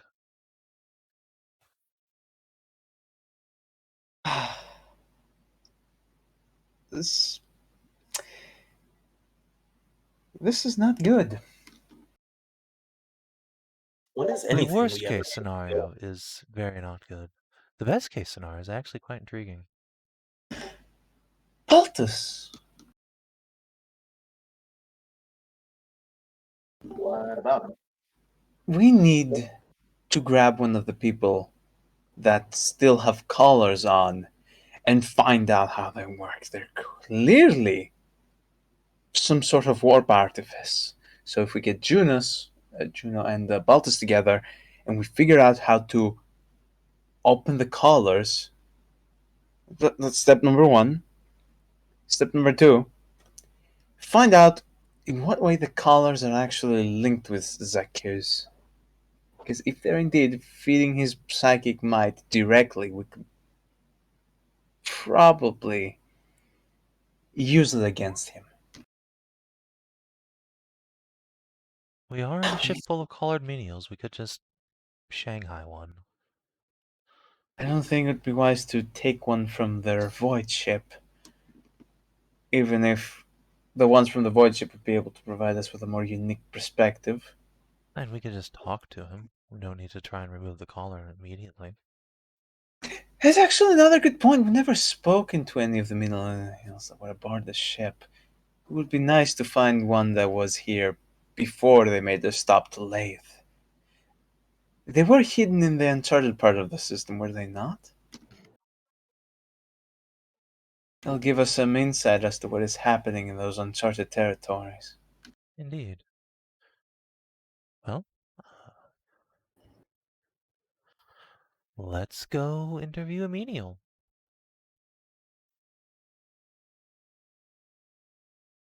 I sure hope this doesn't bite us in the ass. What are they going to do? Just tell us we can't talk to them, and then what? Oh well. Go talk to somebody on the planet's surface. All right then. I think that'll be something to pick up with next time. I set the ship on fire. Yay! Oh, I don't want to set the world on fire. I was kind of expecting it, but still kind of disappointed that there's nothing that I can do because I am not a wizard. I am a tech wizard. And you could try to innovate a piece of technology. I don't think that's how that works. I mean, it could be. It would just be Heretic. Oh god, everything about this planet has me so fucking tense and stressed out. No, I'm doing one last little Hail Mary thing and putting an encoded black box that only other tech priests can find. So if everything goes tits up, then the Mechanicum will know what happened. Smart. All right. I look forward to the found footage dramatization. But XP. Yay! Did you explore a new and interesting location? No. Did you uncover a new truth about the Gothic sector? Yeah, we've learned about fucking Gellerfield McGee. Apparently, their psychic presence is big enough to physically affect the Gothic sector now. Yep. Which is not supposed to happen. It's fine. Mephiston does it. Who? Space vampire librarian. Oh, Yeah, okay. the chief librarian of the Blood Angels. Oh, Pretty, okay. pretty chill dude, all things considering. Yeah, yeah. I mean, I would enjoy having Merz Dante to hang around and become best friends with. Look, we have a Space Marine chapter master at home. But he's a jerk. Smash cut to the space chapter marine. It's like you're just coloring more innocent people. I want to hang out with the Bishi boys. All right. Did you develop a relationship with an important NPC? Hughes. Yep. Did you... Well, yes, you absolutely did. Discover a page in Juno's story at long last. Been 65 sessions with somebody finally dragged it out of Juno. Which was Juno herself. No, it She was was sick and Hughes. tired of waiting for other people. Of course, there was a chaplain. Of course. I mean, it is actually his job. Did you advance your investigations? Yes. And did you make a sacrifice for the greater good? I broke down and cried at Rudder, a space marine. Yeah. Considering how I don't have blood on my sword, I would say so. Not yet. There are a whole lot of ways you can make a sacrifice. Right, I'm But you gonna haven't done them present. yet. I'm just gonna go up to Zacchaeus and present him with his dagger. He'll know the rest. Oh, god damn it. Shit. Fuck, that's what... I wanted to talk to fucking Hughes about my dagger. No! If you show him your dagger thing, if you think you want to duel him, don't do it. Or if you are gonna do it, make sure it's not about dueling him. Yeah, no, I will say, hey, could you examine this artifact for me? And then it's a dagger. Yeah, I'm sure of all people, he's going to expect a duel immediately from Juno, just walking up and going like square up thought. Fuck you, Chaplain. I'm the holier man here. Slap. It's the dagger down. Yeah, no, that is how Juno just gets kicked so hard she falls out an airlock. All right. So, 200 experience, guys. Woohoo! Alright. Oh, hey, there's actually a couple things on my little list that are 450, which is how much I have now. That's nice. Oh, God. So, Alright. If you're watching on the stream or YouTube, thanks for tuning in. I'm kind of sick, so there's probably a new 70 tomorrow. But regardless, we will definitely see you on Thursday for Scowandy. See you then.